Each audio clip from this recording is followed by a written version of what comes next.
know you can flip the switch. Everybody flips the switch. It's not a big deal. You just do that into like Saturday morning radio show though. Like, hey, welcome back there. We're here tonight on Roundtable. It's a noise effects, sound effects. Every time before Ryan calls me for the NLSS, you should hear me the minute beforehand. I'm just like, all right, here we go. Oh, hello. Okay, it's time to stream. For me, it's the sax from the intro.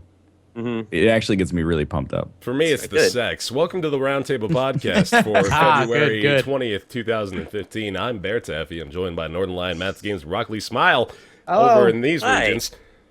You never know where they are. They're over here. I was pointing in like the one goddamn direction where you guys aren't. Right this way. You are actually pointing to your own name on my contact list on Skype right now, which is fucking wild, man. Wow. It's strange. That's me. Point down like two more. I'll tell you who it is. Hang on, right there. Go way low, like no, it's like way low. lower. Lower. You're making like you might have to unbend your elbow. Where am I? Where am I right here? Who's this? That's still BaerTaffy. Oh wait, how the fuck am I still up here and then down here too? You have like a region over here somehow. That's Dan Giesling down there. Oh fuck him. All right. What's up, Dan? Welcome to the new show. Thank you very much, everybody, for the outstanding outpouring of support thus far for the program. Appreciate that a lot. The patreon.com/roundtable. It's been awesome, so thank you very much. Everything's been awesome. We got a subreddit up and running. We've got our Twitter up and running. Everything's good, and I think this week we'll have the show up on SoundCloud as well. Yes. It's there now. It didn't have downloads available. It actually does have downloads available now. I checked the box in Unity, and should be good to go for the future. And we're also looking into Stitcher, and there was another one somebody mentioned, but there's multiple ways down the podcast now, and we get the RSS feed available for those of you who like the direct subscription stuff there too. So it's all farts on Fart Knocker, and then on Quizwizzle. If you wanted to give us just like a little flim flam up there, you can go ahead and do that. Good. Let's flim flam on Quizwizzle. Speaking of flim flams, though, thank you very much for the iTunes reviews. We greatly appreciate those also. I haven't read any of them. I have. They're all 5 stars anyway. Nice. There you go. So we got one 3-star. Beautiful people. We got one fucking 3-star rating. No. That's honest, though. That's pretty good. Is it? They didn't say fuck these guys. They said, it could be better. Who's dragging down the show? Who's taking away 2 stars? It's probably the goddamn Mathas Sweden flight, man. He had to take off and act like a superior human being. How was that whole experience, man? Do we want to go over that now? Do you want to? I'm willing to segue into it for you. Sure. So PDXCON was great. For those of you who don't know, Paradox does a once a year kind of invites the press and YouTubers and stuff to come check out their games. This is my first time going. It was in Sweden. The last year was in Miami. The year before that, it was Iceland. Correct. And so they just hold it all over the place. It was my first time going, and it was really fun. I was in a group with Arumba, Quill, Angry Joe, and Other Joe. And Other Joe? There's another Joe? Yeah. Do you watch Angry Joe at all? Oh, it's like, so he's part of Angry Joe. Yeah. I thought there was like a guy that made a channel called Other Joe. That's also what I was operating under the belief of. He's completely unaffiliated, but it's just defined by not being Angry Joe. Yeah. He's like, I fucking hate coming to this thing. I mean, that was my first attempt back in like early 2011. I was trying to spin off Not NL for a little while, and I was just saying everything but The Binding of Isaac. I feel like there was a missed opportunity. You know how there was the creatures? I feel like there was a missed opportunity to be like the Lion Pride. You had like Northern Lion, Southern Lion, Eastern Lion, Western Lion. Yeah. I mean, we're literally doing that right now, in a way. Pretty much. That's what we're doing. I mean, but Cardinal Direction Lions. You'll be hearing from my player soon about changing your online handles. Oh, great. By the way, what's South by Southeast direction? I'm going to take East. All right. Please. I like East, too, though. Well, Matthew said it first. Dibs, no blitz. Rochambeau. I mean, he's in the East. They're both in the East. It's true. I'm going to take the... Probably Mathas. Paradox center of try to focus on that. So I could talk about, I think, 3 of the games right now before the embargoes for the other ones lift. I could talk about City Skylines, EU4, El Dorado, and Magicka 2, I think. I'm okay to talk about Magicka 2. I don't think I could talk about Pillars of Eternity or Hearts of Iron 4 yet. Do I have to censor you saying those names? No. They know they were being shown. There was no announcements. That was a big thing for them this year. They know that was a big thing they talked about. No longer will Paradox announce games that they're not 100% sure are going to release. They learned a lesson with Rune Masters. Rune Masters with this kind of like RPG Nordic mythology thing that they were working on. It was like Johann's baby, and something happened where it just didn't pan out, so it had to get canceled, and they don't want to do that anymore. So no at Johann's baby. PDXCON 2013, they showed this Cold War grand strategy game called East versus West. That was another thing they talked about, yeah. And I was like, whoa, that looks really cool. I can't wait for that to come out. And then they cancel it. Yep. And then last year, they're like, hey, we're going to be making this new game. It's new for us. It's called Rune Master. It's going to be like a tactical RPG strategy game. And I was like, oh, that looks really cool. They showed us the demo, and then they canceled it. Yep. So, I mean, more props to them to have the balls to cancel games they don't think are going to work. Because not a lot of companies would do that. But I understand not wanting to go through that, all song and dance every single time. So we can talk about EU4 El Dorado first. I think it's the one that I think has the least impact on the game. So the big thing coming with El Dorado, the expansion pack, is the ability to form your own nations. You can kind of set a difficulty from easy all the way to hard, and depending on what you pick will determine how many points you start with when you begin the game, and then you spend those points to pick provinces in the world to make your country out of, as well as pick how far along you are in certain technology trees, this, that, and the other. Mm-hmm. Within 10 minutes of showing it, a Roomba broke it to the point where he had an incredibly powerful nation with very few points, which was entertaining to watch. But it's really cool. I think that's something that I think we're going to be playing around with in our series when we finally roll around to it. I think that's what we want to do. But it allows, a lot more customizable kind of challenges. So maybe you want to start in a game, because you don't have to play the country. You can just make the country and then load it load to somebody else. Yeah. So you can do these things where you can make super powerful nations next to each other and then pick a weaker nation and challenge yourself against these bigger challenges. Or you do the opposite, become super powerful on easy mode with 800 points and just roll over the world really quickly. It was interesting. They also have the ability with this new expansion where you can hit random and every country in the world is randomly placed elsewhere. So you could have a Middle Eastern Muslim France kind of thing. You should try that in real life. Yeah, hit the random button. All right, once every 10 years. Can you make every country Canada? Yeah, if you want to name it per Canada personally. Well, technically, Nick, in 1444, there was no Canada. There was no Canada. Maybe future Canada. I don't care when it happened. What else is part of El Dorado? Oh, so the Aztec religion is getting introduced. The Aztec religion. Yeah, I know, right? Goddamn. They've been asking for it. The special thing with the Aztecs is you get a doom counter in the bottom right, because the Aztecs believed if you didn't sacrifice people to the gods, the world was going to end. So the doom counter goes up. If it reaches 100, your whole noble line gets murdered and basically fucks your country. It's basically the end of the world for you. The game doesn't end. You can still play, but you're in a bad spot. In order to bring the doom counter down, you have to have vassals, and you sacrifice their noble line to the gods. Wow. So, that's fucked up, man. Yeah, that's how the Aztec religion works. So previously, it was already pretty cruel. You would find a smaller country, and you're like, I'm going to make you mine. Yeah. And then you would slowly basically kill everybody in the country until you got their land. But now you're just going to flat out execute the royal family to prevent the apocalypse. Correct. Yep. So, and there's some neat events I was playing. That was what I was playing as during the demo the most. I was playing as the Aztecs. There's a lot of neat events that pop up that have you decide, do you want to bring your doom counter down, but bring the doom counter down, but also bring your prestige down. So it's a net positive and negative. Or do you want to let your prestige go up, but let the doom counter go up? It was interesting. I enjoyed it. But other than that, I don't think El Dorado really brings much else. I think you can find El Dorado, but nobody found it while we were playing. And it's kind of a smaller expansion, but the big stuff is the create your own nations. That's cool. Yeah. What happens if you find El Dorado? You just win? There's an event that'll pop up. Yeah, probably a lot of money. You probably get a lot of money. There's a Fountain of Youth as well, which you can find. Ooh. I just don't know what that does. It strikes me as maybe this being the kind of a sillier, almost like CK2 style DLC. Yeah, a little bit. It's a lot more about just being able to customize and make your own kind of game. That's really the big features they were pushing, because we did a stream, me, Arumba, Quill, and Johan did an El Dorado stream where we were just talking about what it's going to bring and how it's going to, what the changes are going to be to our multiplayer game, because that was the big topic, and what people were most excited about. So it was cool. Told me. You were there. That was the big topic. You were there. Yeah, they used a 15-year-old picture of me. I know, you were there. I was 11. I fed you grapes. I fed you grapes the whole time. All right, I'll watch that at some point.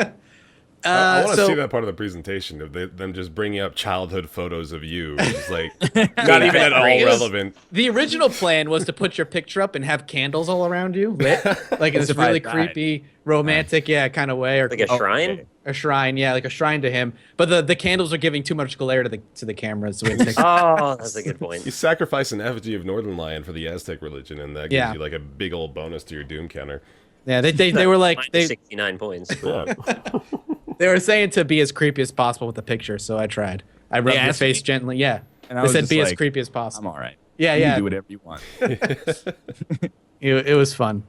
So the other one I know I definitely could talk about, I think people here are going to be a little bit more excited for, is Cities Skylines, which is not to be confused with Cities XXL, which people keep confusing online constantly.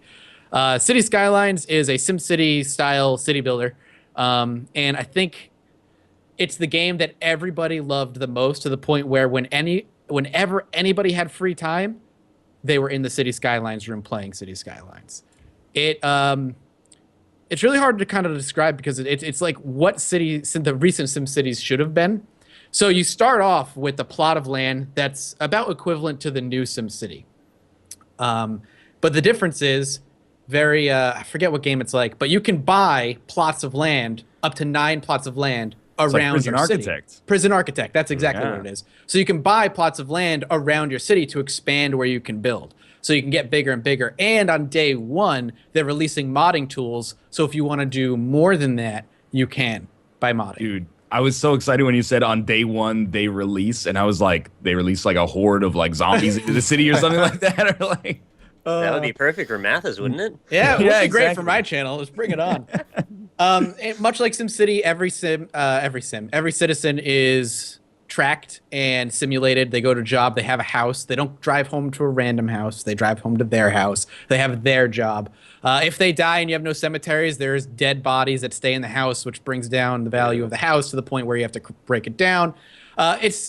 You lay out residential zones. That's nasty. Yeah, it's awesome. You'd think they'd at least make an effort to throw it in the compost pile out back or something. Right? They're not just gonna keep it lying around the living room floor like, oh, there's Grandma, I guess. Well, we don't know what the fuck to do about that. LOL Renee. Yeah, Gassy Mexican's I think girlfriend. So she had a city. It was an awesome city, and she called it the Asshole. And she had it going really well, and all of a sudden there was this swath of death just hit her city. Like everybody was dying all over the place. She was trying to figure out what it was. And what she had realized is she actually put the water consumption plant, whatever, downstream from the shit plant. So poop was pouring into the river, and then it was going into the river, going down river, and then it was going back into the city, and everybody was drinking poop water. And then they all eventually got sick and died. That's a great little detail that they actually care about that. Yeah, it's really impressive what they were able to do. What was more impressive is they didn't tell us until the end. It's running on the Unity engine. Oh, really? It does, they messed with it so much, it does not look like Unity at all. It's awesome, though. So like I said, you do residential zones, commercial zones, industrial zones. You have special buildings. They have little neat things where you can build statues in a memoriam of special things that have happened in your city. So she had so many people die in the city that it unlocked a special statue she could build because so many people died in her city. From the shitpocalypse. Yeah, from the shitpocalypse. When our dumbass city planner built the shit plant right next to the water plant. Never forget. It was pretty awesome, though. It's a great looking game. It's not like super, obviously, high-tech looking or anything, but it looks like toys almost. So buildings and little people are brightly colored, pretty simply modeled, but they look like toys. And it's like a little city they're playing with. It's cool. I liked it a lot. I don't know if you have any questions about it, because I can't think of anything other than that to say, but... Is there multiplayer? No. Okay. Single player. I wanted to sabotage. I'm really fixated on the shit water interactions, and I really wanted to sabotage Nick's city by putting a shit plant downstream or upstream from his water facility.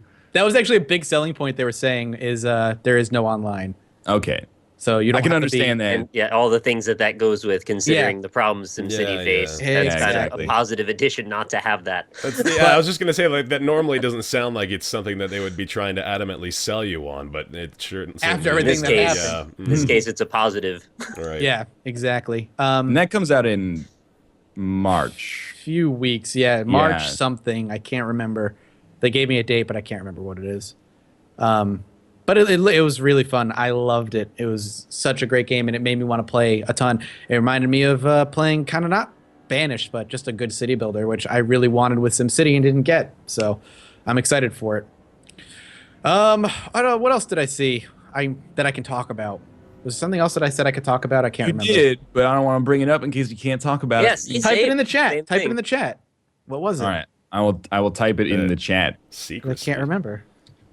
We're in a Twitch chat, everyone. Yeah. I'm pretty sure I could talk about Magicka 2. So the thing with Magicka 2 is it's a lot like Magicka 1.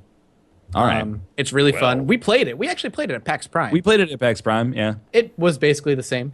Same thing. Look at me. I was there too. Hi. Yeah, no, it was great. It's basically the same thing that was at running on the Squid engine, which is the engine that they use for Magicka Wizard Wars. They have a lot of customizable options, so you can change to the point where if you want to play a custom game with some friends, you can turn off no fire, like you can't use any fire magic, or you can say fire magic does 1,000% damage. You can turn off friendly fire, or you can say anytime you hit your friend, it does 1,000% damage, and variations are there in between. Every time you kill an enemy, this was a fun combo we did. Every time you kill an enemy, you teleport to where the enemy died, and every time you kill an enemy, the enemy explodes. So every time somebody died, you would teleport. An enemy died, you teleport right onto the enemy as it blew up, and then you typically blew up as well. And then you have vice versa, other things, if an enemy died, it gives you a healing wave. So a lot of just customizable, more sandboxy elements to play with your friends with. That's a game you want to play with friends. Did you play it on keyboard and mouse or on controller? I played on controller. Okay. They had the PS4 set up.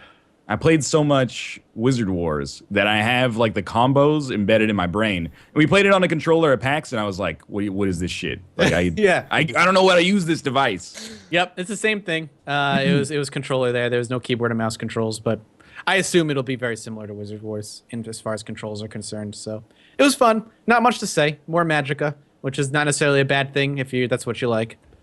And then the other things Pillars of Eternity, I can't really talk about other than it was really good. And Hearts of Iron 4. Even if I could talk about Hearts of Iron 4, I don't know what I could say because the time we had to sit down was not enough for a simple mind like me to figure it out. So, and that was PDXCON in a very quick nutshell. It was good. Good. I'd love to hear your favorite element of the Iceland airport. Or just the experience in general, just your life experiences. Yeah. So I got stuck in Iceland, which I tweeted and made many videos about and bitched about really kind of a lot. I was supposed to fly home. It was a connecting flight from Sweden to Iceland and then Iceland to Boston. But that was during the time Boston was getting a blizzard. So we landed in Iceland, and then they were like, hey, your flight's canceled. It's like, great. So when's my next flight? They're like, we're going to send you to this hotel. We can't send you to any hotels in the main city because there's a music festival going on, and there are no hotels right now. So we got this little rinky-dink hotel in Keflavik that we're going to put you up in. Call this number when you get there. We'll figure out to get you on the next flight. Man, you're telling me there's a music festival in Iceland that you could have been in attendance at? And you didn't go? That day, the next day, it was done. You were there. Yeah, I was there. You there. could have gone, man. Come on. That night, I was too busy trying to figure out when I was going to fly out. They were doing that for you. Yeah. York I had to call them. At the same time. Oh my God, man. Damn. Oh, I missed out. An Icelandic music festival that you just happen to be there, and oh my God. That's some Secret Life of Walter Mitty shit. I got to the hotel. We all got to the hotel. I got there with a bunch of other people, and we all called, and we all got different stories from Iceland Air. I called, and the flight the next day was full, so I had to go on whatever yesterday was, Tuesday, fly out on Tuesday, and it was a direct flight to Boston. Another guy I was with called, and he was fucked and didn't get a direct flight to Boston. Instead, he had to get the same time I was flying out, within minutes. He got a flight to New York, which then flew him to Boston after that. And then the other guy we were with actually got a flight on the flight the next day. So we all just got really random stories as to what was going on when. And there was a woman with us who wasn't part of the convention, but she was trying to go to Boston, and she couldn't get on a flight until Thursday. So everybody was kind of jam-packed. It was good of Paradox, though, because they felt really bad. So they got us a tour of CCP offices while we were there, which is the people who produce EVE Online, for those who are curious. They have gorgeous offices, great to talk to them. We talked to them about new media, YouTube, just all kinds of stuff. It was really fun. But Iceland weather is really weird because at least while I was there, because 1 minute it's sunny, like beautiful sun. Within 5 minutes, whiteout conditions. Yeah. You can't see anything, not feet in front of you, which made it really scary, the cab ride there and back, because the cabs were flying, and it would get whiteout conditions to the point where cars had pulled over on the side of the road and were waiting for the whiteout conditions to stop, and the cab was flying. He was bobbing and weaving. The cabs can fly, but the planes can't. Yeah, exactly. He was bobbing and weaving around the cars. He was like, oh, these people are slowing us down. I'm like, I'm going to die. I'm going to die in Iceland, where nobody will know where I am. That's kind of a badass place to die, though, to be honest. I guess.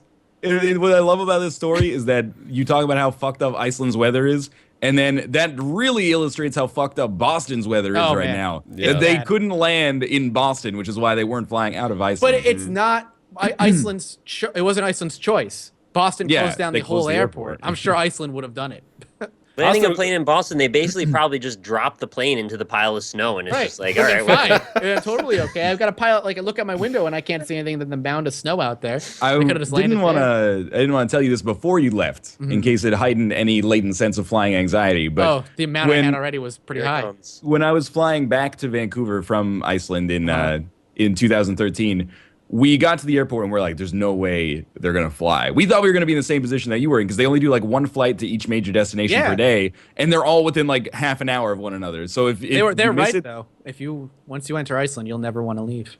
You won't be able to. You won't be able to. How much fucking money did they pay to drop that line just now, man? Jesus. I don't know. He was contractually obliged to say that. There you go. Good. All right, continue. You almost fucked it, but there you go.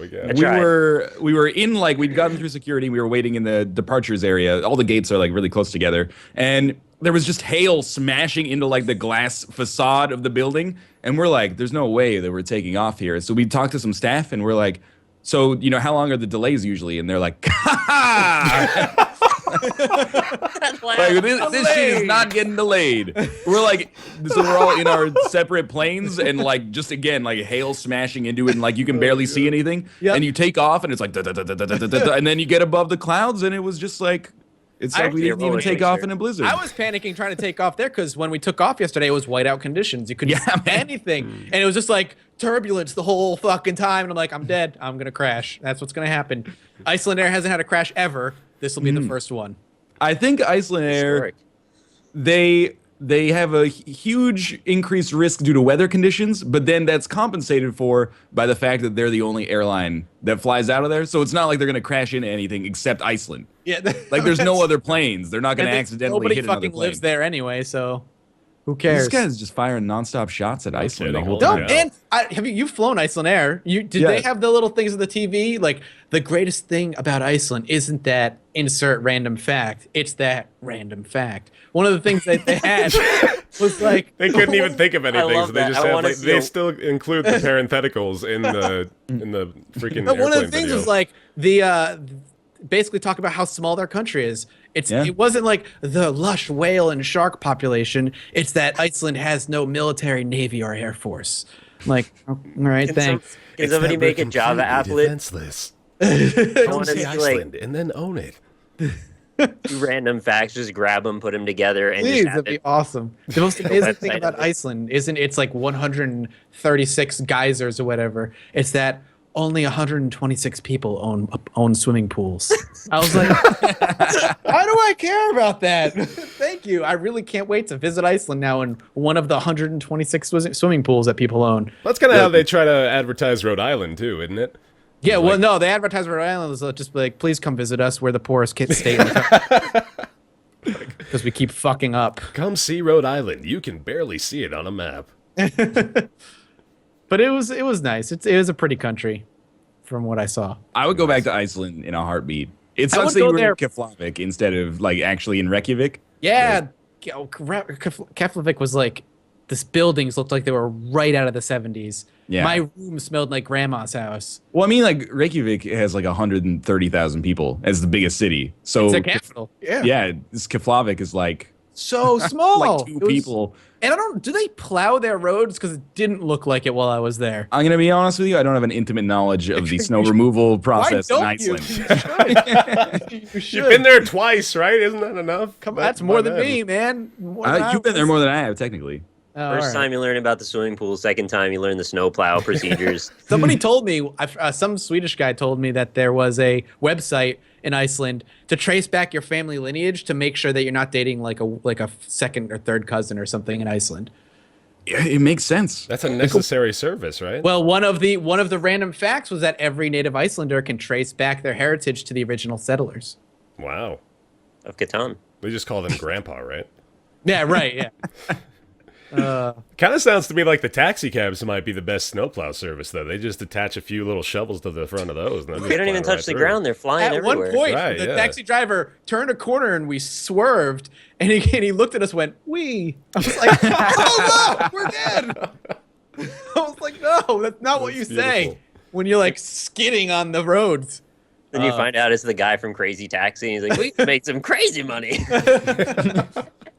I will say the cab ride into the city from Keflavik is expensive. Holy crap! Everything in Iceland is expensive, I think. It was over $100 cab ride. Oh my god! Wow. Yeah, and it was like 40 minutes. Did Iceland Air pay for it? I bet you I could have them pay for it, but I did not. Those scumbags. They gave us a free cab ride to and from the airport when we needed it, but Reykjavik was kind of just we're going to see CCP offices, so everybody knows CCP offices too in Iceland. They're like national heroes in Iceland. Mm-hmm. I'm pretty sure that they might be like one of the largest employers. Yeah, and they make up for like 50% of the economy or something like that. It's crazy. Really? Oh my god! Yeah, that's what I've been told. 50%? And that's where Eve gets their currency from. Isk. Isk is Iceland. Icelandic kroners, I guess. Yeah. Is that's the actual currency that you were, like paying for cab rides with, right? Yeah, right? 13. It was like 13 or 14,000 Isk for the cab ride. Wow. Yep. Nuts. Well, if we want to keep talking about beautiful things, I think Peter Molyneux might be on the. Are we gonna dive into that right away? Yeah, if you want to. I mean, I was wondering which segue that would be. Beautiful things. I was curious what he was going for there. He's a beautiful man. He really is. He's makes beautiful promises anyway. Yeah, responsible for such classics as the Fable trilogy, the Black and White games. He was a part of Theme Park, which honestly was one of my favorite games when I was a kid. So I've got like those childhood ties to him. Mathas just left. Yeah, you can't talk about Peter Molyneux. I can't. He freaks out, man. Upsets me. So here's the impetus for all the Peter Molyneux discussion. Yes. Is that in 2012, he founded a company called 22 Cans, kickstarted a game called Goddess. At roughly the same time, a game called Curiosity from the same company was out, and basically all you did was you mined a big tiles on a big cube to try to get to the center of the cube, and if you got to the center of the cube, you got a prize. That would change your life. It would change your life, and then an 18-year-old, I think this was last year or in like late 2013, won the prize, and he was like, well, in Goddess, you're going to be able to have like a period where you affect things for everybody else. You're going to be like the god of Goddess, and you're going to share in the revenue for the game. And they didn't say whether that would be like 1% or 10% or if it would last forever or just for a period. But anyway, this, as far as I could tell, this kind of like Peter Molyneux powder keg that went off this week happened when Eurogamer published an interview that they did with the 18-year-old guy who is now 21 or something like that, who won the Goddess prize. And he's like, yeah, they didn't like do any of that. And the game is not even in a state where there's any multiplayer, so I can't affect it. And I haven't seen a dime. They did fly me out to the offices and kind of just like treated me like I was in daycare or something. Like, you just don't cause any trouble over there. And then after that, or maybe it was like, it might have been like a couple days before that, but the 22 Cans team released a video where they were basically like, well, we're going to pivot some of our team off of Goddess and put them onto this new game that we're making, which I think it was a prototype called The Trail or something like that. Yeah. So people got up in arms. They're like, well, Goddess hasn't done what you'd said it would do. There's all this emotion wrapped up because there's Kickstarter promises and people invested like hundreds of thousands of, well, collectively people invested hundreds of thousands of dollars. And then there was an interview with Rock Paper Shotgun where John Walker, the editor-in-chief, basically opened the interview by saying, like, are you a pathological liar? And the interview, as you might expect, was a little bit tense from that point onwards. And now he has sworn off talking to media, supposedly. Today, here we are. Yeah, that's why we're talking about Peter Molyneux. Peter Molyneux. Every time you hear something from Peter, you got to peel back those lies. Oh, nice. There you go. Saved it. Like a clementine. There you go. Or an onion. Peter Molyneux is the clementine of the games industry. Peter Molyneux is Shrek. Oh, God, no. Well, okay, now we've opened up a whole new can of worms right now. All right, so it's 22 cans, in fact. Oh, man! Woo! Right for puns. Dude, that last 15 seconds was puntastic. I can't even handle that.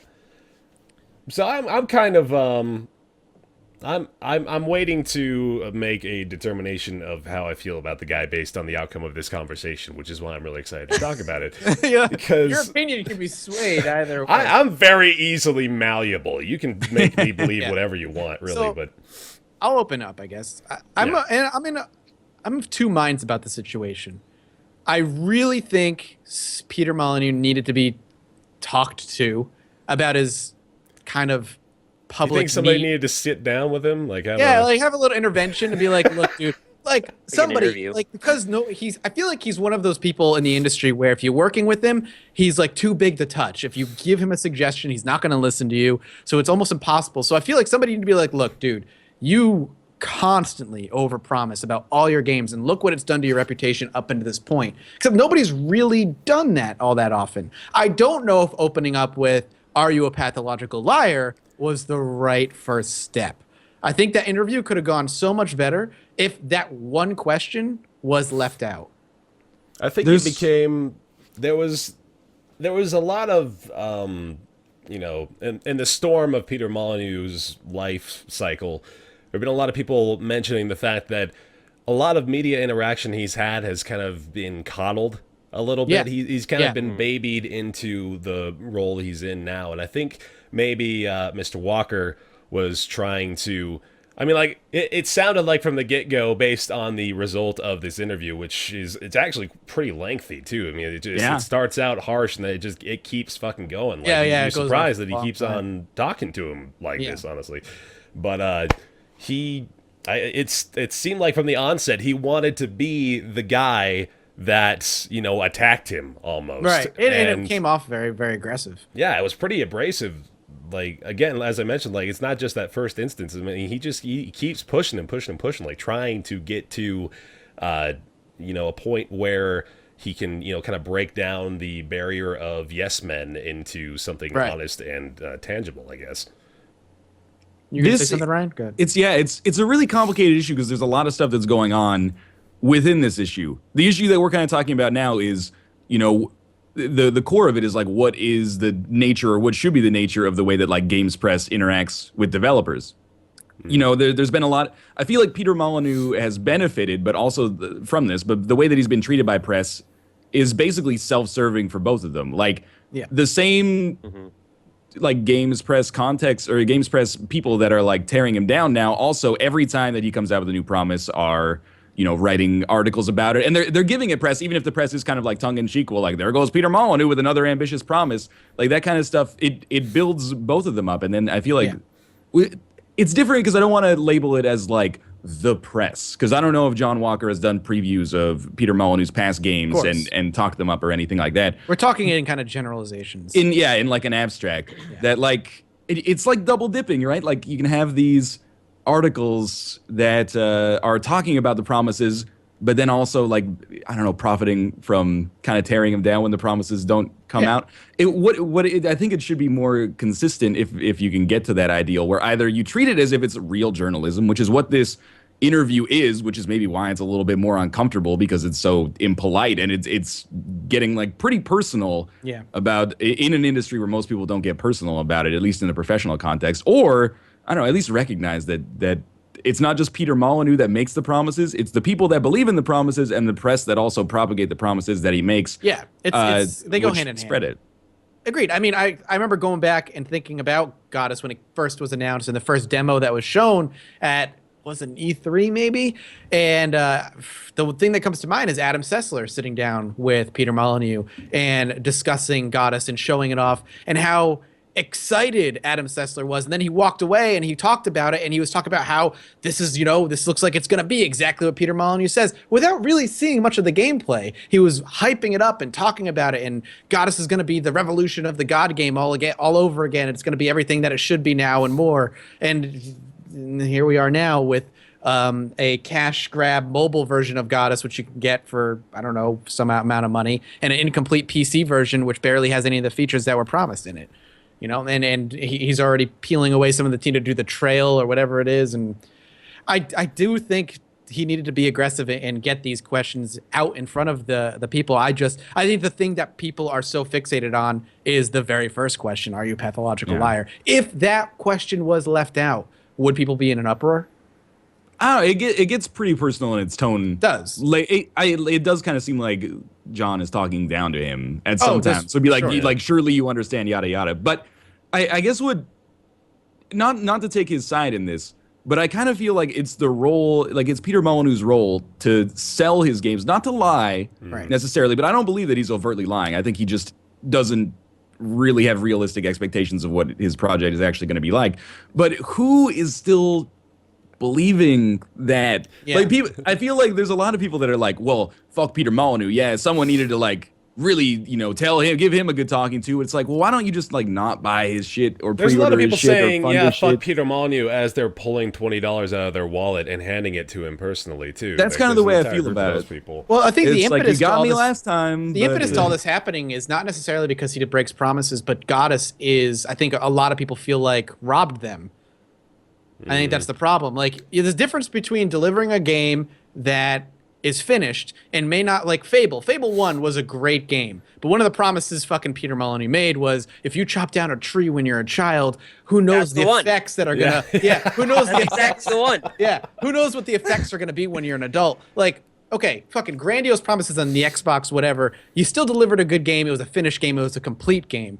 With Goddess, it was a kickstarted game where the developers themselves have said, like, I don't know if we're going to be able to deliver all these things he said, which is money you've already given us and funded this project. Not only that, the team has been, some of it has been peeled away to work on another project when this is barely 50% completed. And the multiplayer, if it ever happens, is broken as hell right now. I think there's a difference there. I think, well, Peter Molyneux is an excellent salesman.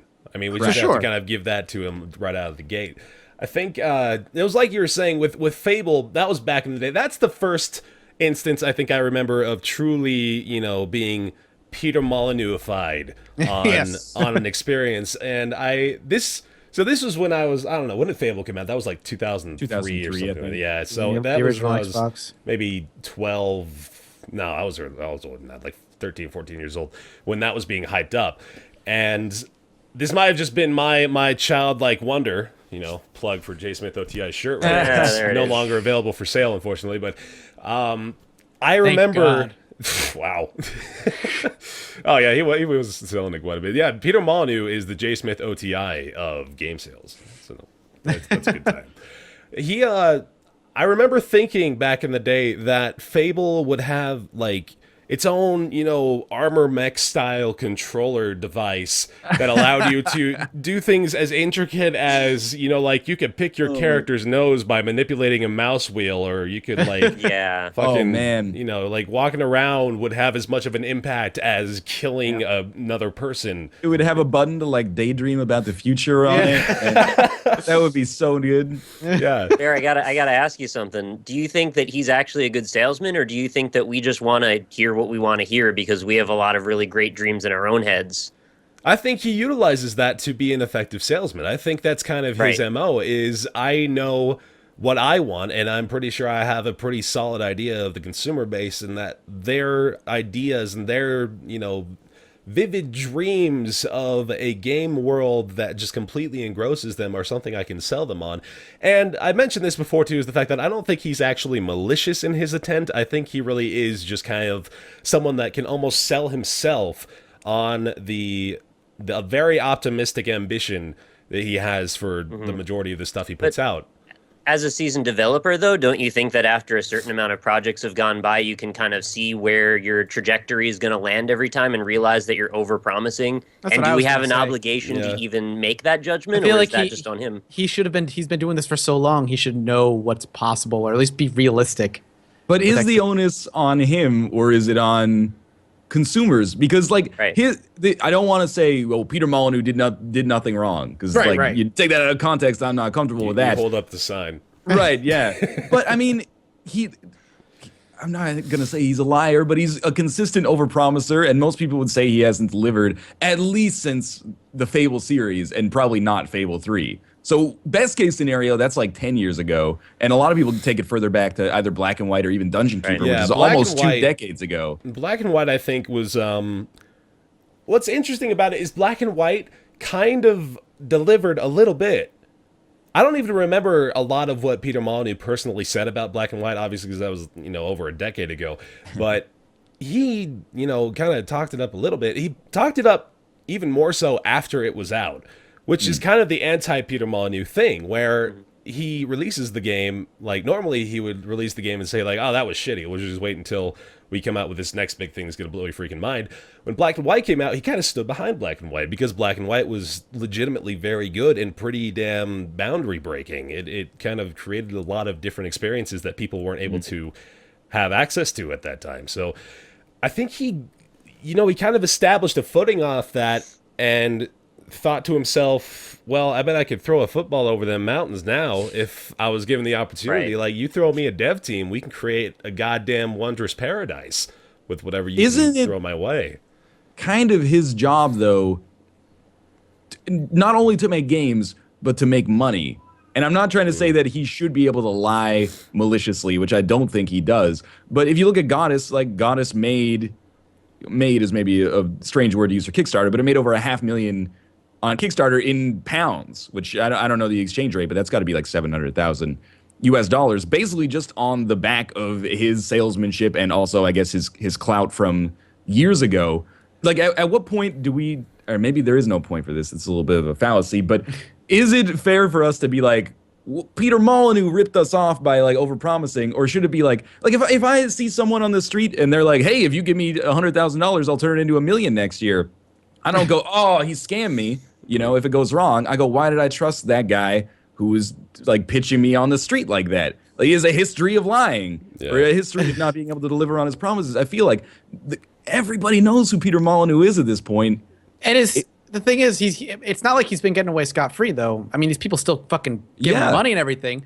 But his reputation has been getting more and more tarnished as time goes on, to the point where I think now it's fucked. Like, I think you're probably right about that. People kind of root for the underdog, don't they? They see a situation that they're like, hey, this guy's had a really bad reputation. Maybe this will be the time where he turns it all around, and I want to be there for that. Well, that's a lot of what it is, too, with the press, is he's always been given the opportunity to, kind of play on the world's tiniest violin, like tugging America's heartstrings of, well, come on, guys. I mean, I wanted to make this happen. I wanted to make this happen.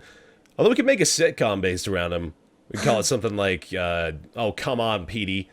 And I love this. Every week he's just got this brand new scheme, and he's just all of his little friends, like Ed and Eddie. Yeah. He's got like Little Mike and Big Paul, just like adjective name. That would be another character. You just call him adjective name. Adjective name. Like he'd just be like he'd like look like Missing No from Pokemon. And the tagline would be, "This will be a groundbreaking sitcom." With an asterisk at the end, but no thing denoting what the asterisk actually represents. That gets put in after the series is wrapped up. That's my favorite thing to see. I think as an industry and as consumers, and I think to some extent we're guilty of this as well. I'm not trying to say that I'm above this, but we're guilty of being believers. Yeah, like you see those posts come up on Reddit or on Twitter or something like that. Someone comes up with a name for an idea for a project that's really ambitious, and they're like, this is going to change gaming, and people go, whoa, why didn't anyone think of this idea before? Because it's hard to make. Anyone can come up with an idea and be like, well, wouldn't it be amazing if we had a God game, but like it's actually like a really good God game? We're like, oh, why didn't anyone else think of that? I remember one of the promises Peter Molyneux said for Goddess was, because you can like manipulate the lands. Mm-hmm. And because he was so focused on multiplayer, he's like, if you move the cliff even a little bit, it will affect the way the winds travel. Yeah. And even a civilization miles away. Oh my God, this is an amazing Molyneux impression. You could possibly destroy their entire farmland and destroy their civilization. Breathier. Go breathier. Without even realizing it. And I'm like, oh God, you're so... You don't realize that what you're saying is impossible, sir. We gotta stop believing that stuff. Right. We believe too much. Please stop believing Peter Molyneux. Let's call me Peter Matthew. Whenever you have, and I don't know, because I think the cynicism around Kickstarter, I'm not saying Kickstarter is dying, because there's been great projects like Darkest Dungeon, for example, that have made use. Exactly. Eternity. But I don't know if a project like Goddess can succeed anymore on Kickstarter. Maybe I'm wrong, and maybe with Peter Molyneux's quote-unquote reputation, he can still do it. But I feel like now when people get like they see a Kickstarter pitch and they're like, that idea is really good, instead of being like, I'll pay $100 for an Android-based console with free games, right? They're gonna be like, ooh, yeah. What's going on? They're like, oh, that's a great idea. I'll play it when it's out. And I think I hope that the culture shifts a little bit towards that, because to me, it's a little rich to be like, Peter Molyneux lied. And you're like, well, yeah, if you want to be as offensive as possible, he's a liar. What he has said has not become true in like 15 years. Why are you still believing him? Right. If you loan a friend money and he says, no, this time I'll pay you back, he might be a shitty friend, but also you're an idiot. But then, so there's also another level to this too, where eventually you cross a line that's like, do we have a right to just tear down this person as an actual person beyond his professional ties to the industry, right? Yeah. So has the industry gone too far now in just maligning him? I think it's pretty safe to say, like, don't go shit on Peter Molyneux on anyone's account ever, because that's just poor behavior. Right. But I mean, I'm trying to relate it to something like we all love the paradigms between our industry and other ones, right? So I'm trying to think of something like, say, if a director, let's just pull one out of our hats and say Michael Bay. Michael Bay, sure, let's go with that. So like Michael Bay tells us Transformers 18 is going to be the most revolutionary experience of all time. You're going to go to theaters and there will be little miniature nanobots that grab at your ankles as they're going through the last ground encounter. Oh, they have that in the Vancouver Aquarium, actually. It's pretty weird. Do that? That's amazing. Wow. That's weird. It's an odd little comparison we made there then. But it's, I mean, we go to the movie and we see it and we're like, oh, that was pretty cool, I guess. That was yeah. And that was a Michael Bay movie. There's a lot of explosions. I mean, we just come to expect that of Michael Bay, though, right? I mean, like, we have an established precedent for Michael Bay where, I mean, this is almost kind of true, actually, now that I'm thinking about it. That's why I chose him. Yeah, Michael Bay kind of is the Peter Molyneux of movies. Exactly. And you say Peter Molyneux. Molyneux. All about Peter. All About Peter. Oh, that's a much better name for the sitcom. About Peter. There we go. Okay, we got a winner now. I'm just going to write it out for you. I'll have the script ready at the end of the podcast. Somebody can take that to the bank. But yeah, I mean, it's never something that I've ever like wanted to write a letter to Michael Bay about and say, you done tricked me, boy. You got me again. That damn Michael Bay. It's never like gotten to that point, and I wonder why. I mean, you can draw such a comparison or like an easy relativity chart between the grandiose ideas that are hyped up by not just him but by a lot of other people, and then the amount of love that generates for that person, and then as the release date comes closer and closer and closer, you just like the line gets further down to the point where the love-hate skew of the chart has just gone into the Sonic cycle. Catastrophic. You know the Sonic cycle, right? Yeah. Every Sonic game that comes out, it just goes in a circle. Mm-hmm. People still get excited for Sonic games? Yeah, man. Oh, yeah. I've been asking. It doesn't matter how many there will be. Why? Since like 2006. Because and then Sonic came out and is the worst. And people are, I guarantee, the next game that gets announced, people will be like, well, it looks pretty good. This could be the one. Generations, half of Generations was pretty decent, so I've got some hope here. That's what those people are the same people that wear this. Oh my God, he's got something ready. What are you doing? What's going on? I linked you something in the chat. Oh, okay. Oh, come on, man. That's not fair to the viewers. How the hell? I'm not recording. Don't just drop that fucking bomb on us. What do you want us to do with that? It's a mask. It's a Sonic mask. It's a roleplay mask for Sonic. Same people buy that. I'm not comfortable with this being called a roleplay mask. There's like an 11-year-old boy wearing it. All right. Something's weird about that. How about this one then? This is even better. No, stop it. This doesn't work. Last one. There you go. No. Look at the face on that kid, and then when I just clicked to send you. Okay, that is really good. Right? Look at that face. I guess I have more work to do now, and whatever way I'm going to make that incorporated. Honestly, I think they might have photoshopped that kid's face and hands into the picture. And the hands. Just photoshopped a child's hands onto this. I think they might have. This kid doesn't look like he's in that suit. I'm not looking at it.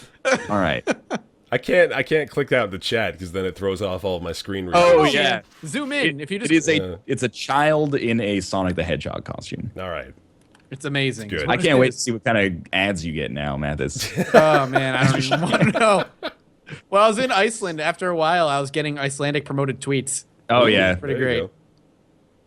I was noticing some of your tweets had a very odd structure to them, and I didn't know if like all of a sudden you forgot how to speak English or the Twitter app detected where you were and then decided to like adjust your autocorrect accordingly. It. Yeah. That's weird that does that. I didn't. Oh, this is sweet. Oh, these are great. Stop. There's another one for you. No. Oh my god. Good. I click. We gotta change topics now. This is getting out of hand. All right, but yeah, I think. Fuck. That one I don't even understand what I'm looking at with those eyes. But sure, okay.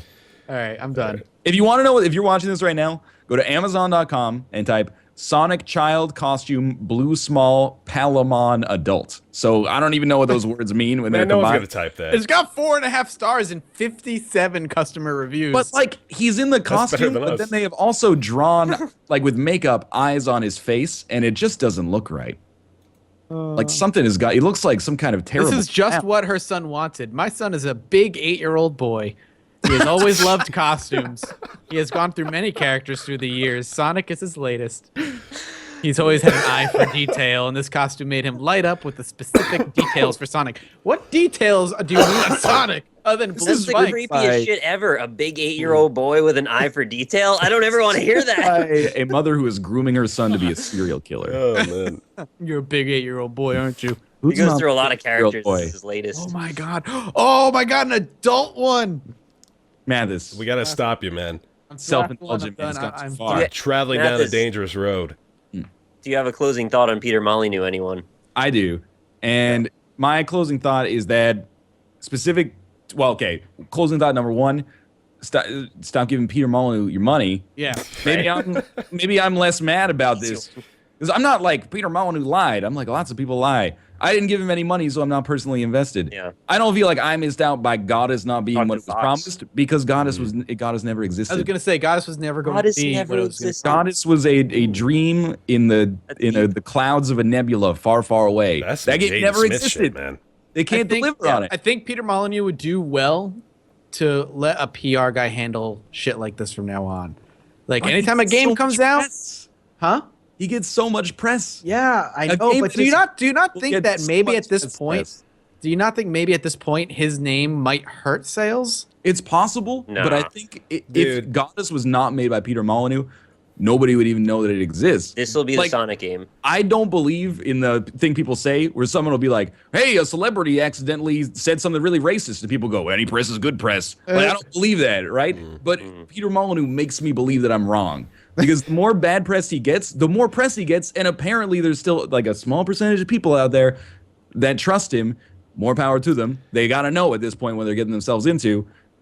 It works for him, and it blows my mind. It's because he's polite and articulate, and he dreams big, and people love when people do that. There's like no downside to liking him other than losing whatever that investment was again. Yeah. And money is transient. GameSpot and Kotaku are not getting 10,000 page clicks from Peter Molyneux's PR guy says the trail is the next great American treasure, right? Like he's got to draw. He's got to keep working off of that, I guess. So what I've gathered here is by the way, incredibly difficult gray area to really say anything on. Peter is not going anywhere. Like no, keep that in mind. He can say he's leaving, but he's not. He's not going anywhere. The media has to think about how they want to deal with Peter Molyneux in the future. They're going to deal with him whatever gets them the most clicks. I probably agree with that. I think if you're gonna take the stance that you're gonna be standoffish to him, there's something about that is admirable, and it's cool that there's a site that actually is not just saying like, tell me more about your game. That sounds cool. Like it'll be out in 6 weeks, right? And then we'll tear it down when it's actually out. It's cool that like somebody is saying like, hey, like your shit is not very good, and I would prefer if maybe they weren't like, hey, do you have a mental problem? Are you mentally ill? Like, hey, so Pete, what's the fuck's wrong with you? Exactly. But I don't know. The reason that interview rubbed me the wrong way is based on a fallacy, which is me thinking that the media is all the same people, like all the same person. So I was like, how can you treat him positively and like pimp his shit and then also ask him if he's, a pathological liar? Because you'll click. Mm-hmm. Just stop giving him money. That's it. That's the whole. You don't need to malign his character. You just need to just kind of step away and see where that goes. But if Peter Molyneux comes out with this great idea of a game, another year or two down the line, we'll see some fucking overblown title on Rock Paper Shotgun about this game, whether it be good or bad, because it'll get them money. That's just how that's just how press works, right? Like you have to dramatize news for people to click, because if you don't click, you don't make money. So he found a loophole then, basically. There's no way for him to get out of being popular. Well, the thing about this interview, though, I mean, they never even... It's not like they titled this interview "RPS takes a giant dump on Peter Molyneux," but they used a quote in the byline of "I haven't got a reputation in this industry anymore." I mean, like that's not really like a... Whoa, you'll never believe the 5 things Peter Molyneux said about Chinese people or something like that. Well, when they put it up on Twitter, which is how I found it, the title on Twitter was, "We called Peter Molyneux a pathological liar." Okay, so that's a little bit of clickbait there, but so I was like, okay, well now I want to click, and I clicked on it because I wanted to read it, and you got. I don't believe that games journalists have an obligation to maintain good relationships and like certain standards of politeness with developers, because they do have allegiance to their readership, more so because the readership pays their bills basically, and also that's who they serve with their reviews and stuff like that. At the same time, when I was reading the interview, and I don't know if this is what he actually was thinking, but I was like, this is an interview that is basically designed to trade Peter Molyneux for hits. For money. Like you're gonna put him in the grinder here, and maybe he deserves it, maybe he doesn't, and money is gonna come out the other side. Is kind of the way I felt about it. That they went in being like, we're gonna sacrifice this guy. They could either keep milking the cow, or they could put the cow in the grinder and then get like 40 hamburgers out of it. I mean, like they're good for a month from that. That's a great analogy for media, man. You milk the cow, and then when it's done producing milk, you make hamburgers out of it. In the head. Yeah. All right. Well, now that we've done that, I say we start talking about another thing that's going to make a lot of people hate us, potentially, in the form of the first of the 2 games that we all played. I was going to use a different word, but played is a factual word. So I know which game you're talking about then. Well, I don't know if you do. Okay, sorry, go ahead. So Apotheon. Apotheon was the... I gotta pull up the page here, because I gotta remember the name of the dev here. Alien Trap games. Yes. It's an action adventure. It's out on Steam. Oh God, there it is. I've got to have the Steam trailers playing, but Metroidvania-esque, free on PlayStation Plus. I believe $15 on PC. So I'll start with this one, because I think I'm gonna have the divisive opinion between us all, which is interesting in the way that I'm gonna present it, because I kind of liked it. Because I came back to it, so I played it the first time, and I think we all kind of shared the same opinion the first time, in that we liked the aesthetic generally. I actually didn't really care for the color palette, but that's a very nitpicky thing. But the combat is kind of what tears us away from it. It's got a very Terraria-esque combat style to it, where it's got a decent weapon variety. It's got a... Don't you shake your finger at me. I had the... Go ahead. No, continue. And it's kind of difficult to get into. It's very, very tough to play with a controller. So that's what I'm kind of primarily concerned about, people that are downloading it on PS4 for the free PlayStation Plus. I couldn't do it on the controller. It was, like damn near impossible. So I had to switch over to mouse and keyboard. How does combat work on the controller? You throw with right bumper. Okay. But the real problem is that, with the mouse, you have a little bit more granular control over kind of like where you're putting your crosshair, which is important because there's a gravity and like an arc to your projectile weapons. And it kind of feels like at least with the 360 controller, you kind of just had like 8 positions to put it in, which is not technically true, but I found myself like really, really struggling to land attacks. Oftentimes just like pointing at their feet and getting like right next to them and being like, stop hitting yourself. But what about melee combat? The melee, I mean, it's all X, I think. Fairly right trigger. Really? Right trigger. Yeah, right trigger. So that confuses me a little bit, but continue. Sorry. So it's set in an ancient Greek mythos. So there's the entire Greek god thing. We like to call it God of War meets Terraria, in certain circumstances, because it's pretty much. I mean, is it not basically the plot of God of War, more or less? You were introduced really to. I mean, it has very actually God of War is Roman gods, and Apotheon is set in ancient Greece. I remember Zeus. Zeus is one of them. I never played God of War. Oh, I was gonna say that you're wrong. No, yeah, you're wrong. By the way, okay, that's fine.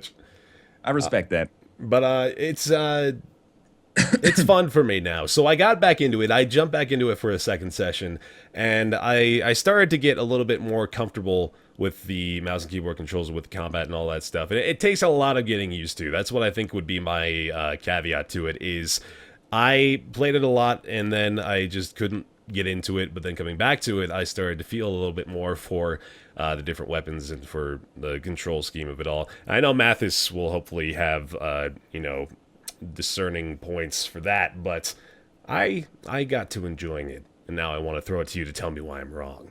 Well, all right. So I made a video. I did a video on the game, and I kind of tore the game apart. The big thing I decided you Molyneux'd it. I Molyneux. You did. Oh, so bad. But the combat, like I said, like you said, is pretty simple. It comes, or at least let me put it this way, it comes off as really, really simple. The tutorial for combat is basically just click this button and you'll swing. There's really no indication that it's any deeper than that. When I did the video, I got tweeted at by the developer, who basically was telling me that the combat is like Mount and Blade Warband, which, if you ever played Mount and Blade series, it's a lot more directional-based combat. So however you're swinging your mouse in Mount and Blade, your character will swing your weapon in that particular way. My gripe with that, which, it does make for a little bit more deep combat, at least in Mount and Blade, is that there's no indication at all that that's how the combat works in Apotheon whatsoever. Like I said, the only tutorial they have is something written on the back wall that says, click this button to swing, click this button to throw. And even if that is how it works, if you're telling me that on controller you hit the X button to just melee swing, no, it's right trigger. Right trigger, either way, whatever you press to swing, how is there any control or fine control over how you're going to swing your sword? If there's such a deep combat there, why is it so obscured and hidden from the player? Because for most people in the comment section that watched my video said, they're like, yeah, everything's good about this game except for the combat. The combat's shit. And it is. It's really crap. I hate the combat. I hate the physics of the game, because I find myself chasing enemies around nonsensically, because if they turn a random direction, like go another way, I now have to turn around, go the other way. My character has to catch up on his speed, and God forbid there's something I need to jump up on, which will slow me down, which means getting to him is going to be even harder. It's just a pain in the ass, and it's not a fun thing to do. I think the story, the aesthetic is interesting, at least interesting enough for me would want to play it through if the combat didn't suck, but I think the combat kills the game, and I don't think it's a fun game because of it. I had similar gripes, obviously, as I mentioned before, but I just got to a point where I started to get a feel for how to effectively play the game as far as the combat is concerned. And what's funny is I don't even necessarily disagree with you at any point of what you were saying throughout all of that, and I'm pretty sure, in fact, I totally agree with you.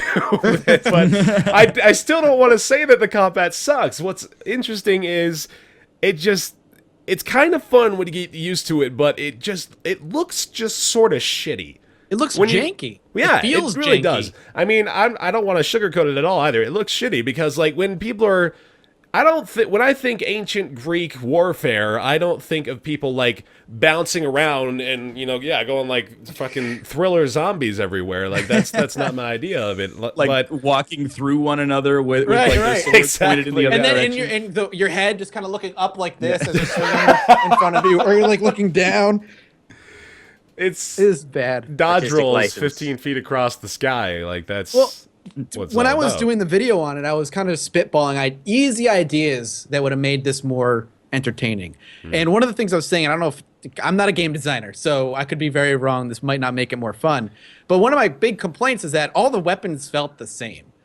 and they with varying lengths, obviously, or of range. So a dagger much shorter, but they also there's like a shield basher that is like a little weightier, but you still do just like it's the same kind of swing it at the maximum arc. Same.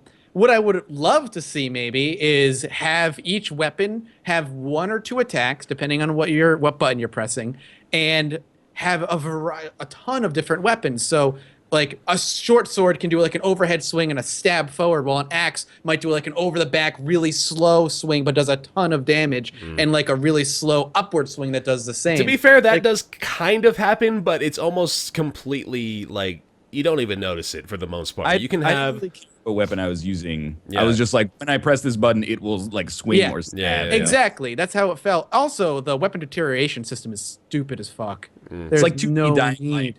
There's no need. There's no need to have a weapon deterioration system. I thought it detracted from the game a ton, and there was a lot of just boring collecting going on.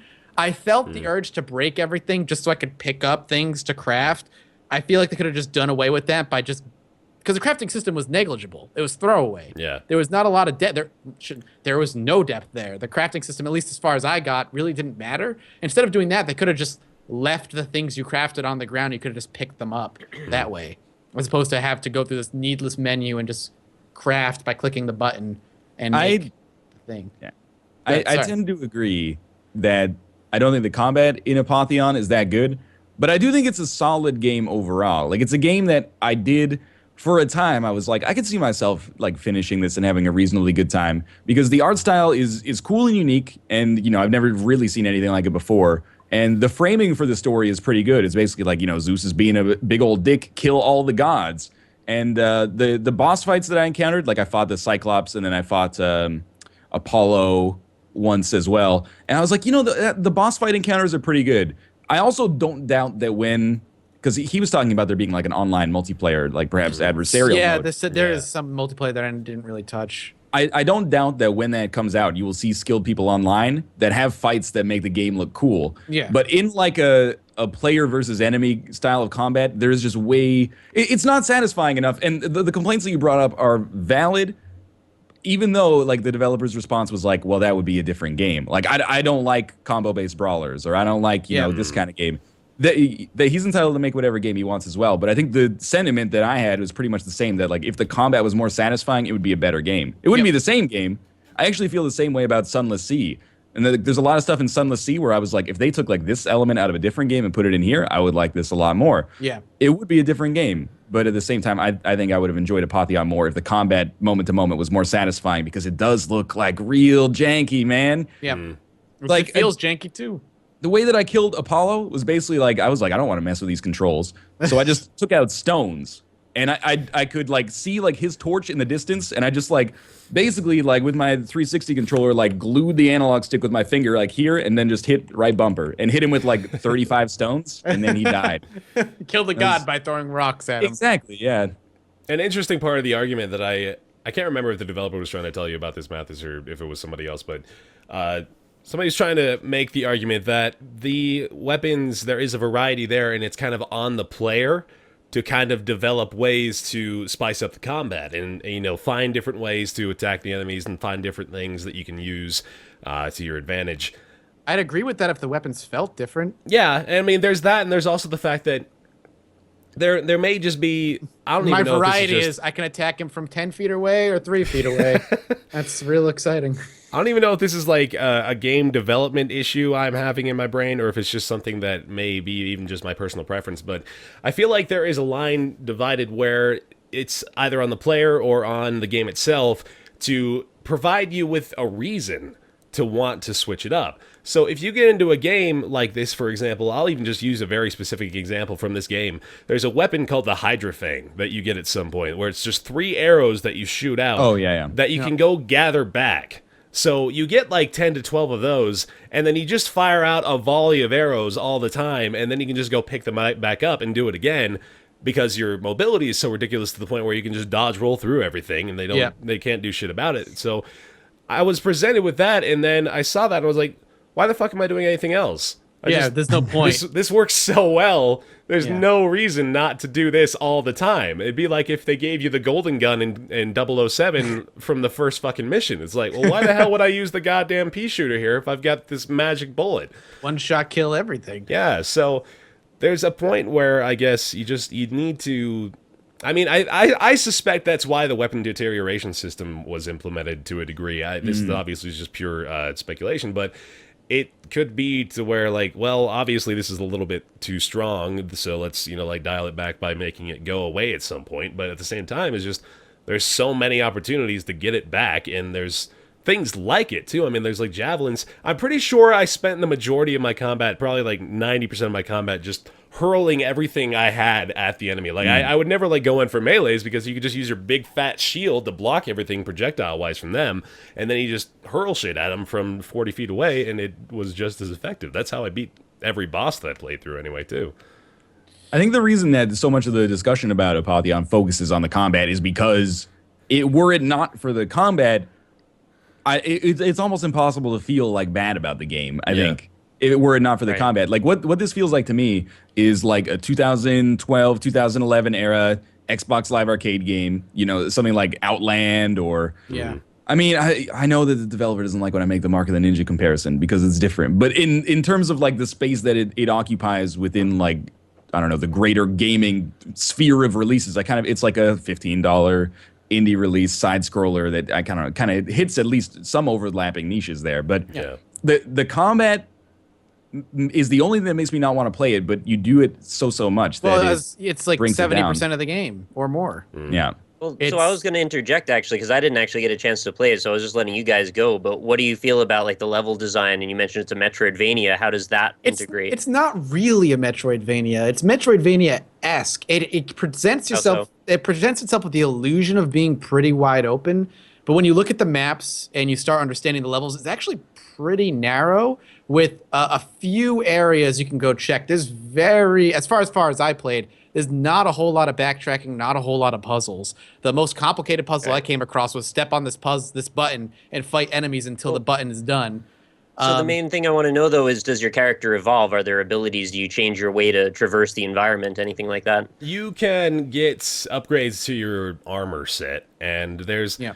What's really interesting, too, is there is almost an entire inventory system that through a couple of hours of playing the game, I probably could have just completely ignored.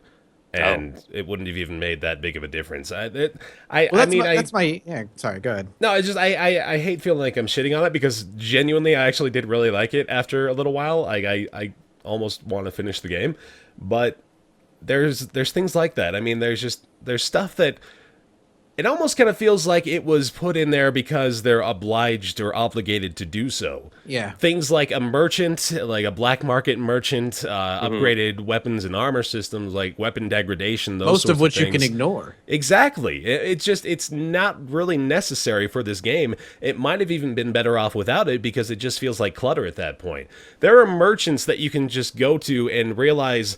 They're just selling weapons that I'm literally finding every 10 feet as I walk around everywhere. There's just weapons galore. It's like, why do you exist? Yeah, there's not ever really a reason to go spend your gold on almost anything, really. It's just like Mathas said, too, there's the crafting system in there. But, I mean, you almost always have all the, the health poultices and the grenades that you need because you just destroy shit and they're just laying around everywhere. It just gives it to you. So I like that you described it as clutter because I hadn't thought of it that way, but that described it basically exactly the way that I think of it. Where like with the combat, if you give me like 100 weapons and I'm just picking up weapons like every 2 seconds and I look at my inventory and I'm holding like 100 different swords, then I'm like, oh, so it like I don't need to learn these. Like it doesn't. I almost would have preferred. It's very simplistic combat at least to learn. It's just 2 buttons basically plus your shield. If they had just given you like one weapon and been like, here's your weapon. And then, as you go on, maybe you can actually find a merchant and upgrade it, even if it just gives you stuff like extra damage. I would have been like, I'm attached to this instead of like, oh, this sword's almost dead. Throw the sword, pull out another sword, smash, smash, smash, throw the sword. And again, the developer is right. That would be a different game. But I would Maybe like that's the what it would You'd like to play that game. Yeah, I want to play that game more. But I mean, you just got this big fat fucking bag of weapons, and it's just like, okay, well here, you just take that one, and that one, and I'll just throw this on my back, and we'll go through the next level. Eventually die. You really do throw the kitchen sink at people if you want to. You do. I feel like the reason I'm shitting on it so much too is because I can see the potential for a good game there, and it just some of the most important aspects of that game are some of the suckiest aspects of that game. Yeah. And the story and the presentation aren't enough to make me go, I want to finish it, because it's just a chore to play. Yeah. It sounds very fragmented, like as if is. the gameplay systems maybe outpace the ambitiousness of the actual game itself. So they're more concerned maybe about developing systems more than the actual fun part of the game. Yeah, that would make sense. I think the dev believes in the combat of the game. He does. Yeah, he very clearly does. Yeah, which is and admirable. Yeah, exactly. That's totally fine. I don't think he made like combat and was like, it's good enough. I think he had a focus for the design, and it works the way he wants it to work. But And I just, if the combat works in a particular manner, for the love of all things holy, teach the player in the beginning of the game. Don't tell the player, click this button is how you attack. If the combat is deeper than you're presenting it, and you're not telling the player, 9 times out of 10, the player's never going to figure it out. it's true. Just teach me. If Depends the on combat the game to some degree. Some games people go through the extra lengths to figure stuff out, but yeah, I for the guess, most part. but when a game comes off as really simple, there's no reason for me to believe that it's any deeper than what it's showing me. You've given them every cue to believe that X is the truth, and then all of a sudden Y shows up, and you didn't see that. I get it. Exactly. All this being said, Yeah, I know that. all this being said, if you have a PS4 and PS Plus, I think you should give it a try for free. Yeah. Again, oftentimes it's like, don't waste your time. Like, even if a game is free but bad, don't waste your time. But I don't think Apotheon is bad enough to qualify for that. I think it's pretty good. And I think some people will like the combat. And I don't think anybody's going to be like, oh, I wish I didn't even try that for free. There are games like that happen. But I think you guys still like it a little more than I do. I didn't like it very much. I liked it. I honestly did. I want people to play it because I think it's pretty good, but I do completely agree the combat is janky as fuck, and a lot of people will dislike that element almost to the point of not wanting to play it. But then again, there's a lot of really positive response to it outside of our circles, so we could be a complete outlier, just happen to all share the opinion of it too. So no, I still think it's a good experience though that people should check out. Do you like Terraria combat? Not really is the thing. So yeah, that's an interesting diversion too. But yeah, what I played, I think is like a 6 out of 10. I would still recommend it because there's no reason not to, basically. And even if it came down in like a Steam sale, I might recommend it. But I don't know. I almost did finish it in spite of it, because it really does get carried by its theme and aesthetic, and I don't know. I thought the boss fights were pretty cool as well. The ones that I encountered, at least. Bear, did you just throw up in a bucket? No. I'm like, just a minute. I was so hopeful that I was gonna be over this goddamn cold by the time we started. Oh yeah, it's not going away. It's annoying as hell. But speaking of being out in the cold, Sunless Sea, the next game we're going to talk about here today. Now this one everyone really likes, so we're going to piss off a shitload of people because I don't think any of us really had a thrilling experience. I don't think everybody really likes Sunless Sea. I mean, everyone in my Twitch chat liked it. Yeah, it was. It's you have to like story-driven games. Yeah, you have to. Sunless Sea, based on the it was some sort of a free-to-play. Yeah, so the Fallen London, was what it was, and that has a lot of very very close-knit community bonds to it. It's an exploration. It's a very Lovecraftian themed adventure game. You set out on a boat in the Z is what they call it, the Deep Dog Z. Yep. Fallen London. So it has something to do with. I really actually liked a lot Nick's first impressions of it, because he kind of summed it up in a way that makes it as ridiculous as it kind of sounds. Is that apparently bats have taken London and put it underwater. But it's they not like underwater. picked it up and moved it underwater, but you're not underwater, but you can't die, but you can die, but everything starts with a Z for some reason, and it's all reading. I kind of took it as like people in London were like, "Whoa, that's a lot of bats." And then like a week later, they're like, "That's too many bats." So they tunneled into the earth or something, and they found this like underground cave system or something. But used to be locusts that would do that kind of shit. Now it's bats. All right. Yeah, I took it as basically being like, we got to get the hell out of here. That's too many bats to deal with. Bats. Can you imagine how many bats it would take to abandon a city like London? Yeah. You'd have to be like, there's no choice but to, like, we can't even fight these bats. Right. And yet I had one on my ship, and I was using it for reconnaissance, and I don't quite understand why. Seems like a bad idea if those were the thing that sunk you. That's the game, right? Well, it's like in Half-Life where it's he's got the little, muncher friend up in his air conditioner, right? It's just the right amount of snark. Exactly. It's eccentric. All right. I love that the tagline here in all caps, it says, "Lose your mind, eat your crew, die." But the majority of the gameplay is, just kind of gently sailing around up the coastline. So the moment-to-moment gameplay in Sunless Sea, you play a ship captain, you got a crew, lots of resources to manage, and you basically, it's a little FTL-ish. You go from beacon to beacon, which are basically islands. On those islands, you have text-based encounters that can augment your resources, make you go crazy, give you stuff. And basically, the way that I took it is you pretty much sail around, and then you go back when you're almost out of resources to your safe harbor and trade your stories for money and then upgrade your ship, basically. And you have an overall objective, like make a lot of money or like upgrade your house to a mansion or... well, that was the one that I did, was like, I want to be rich, basically. Of course you did. So for real, this is a total aside, but that's a great joke to segue into this. My parents are going on like a week-long vacation out of the country, which they basically never do. And my mom sent me a list of things. It was like, we love you, check this out. And then number 4 on the list was like, if we die, here's the 4 people you have to call. Make sure to call the accountant because you don't want the life insurance counting against your income for that year. And I was like, Mom, if you guys die, that's not going to be the first thing on my mind. Where were they going? Were they going into like an active volcano or something? They're going to California. Wow. That's dangerous. Those Los Angelesians. They go in At Iceland. what point do your parents start to be concerned about whether or not they're going to die on a vacation? They're just, every time they get on any mode of transportation, they're like, if we die, here's 4 phone numbers. And wow.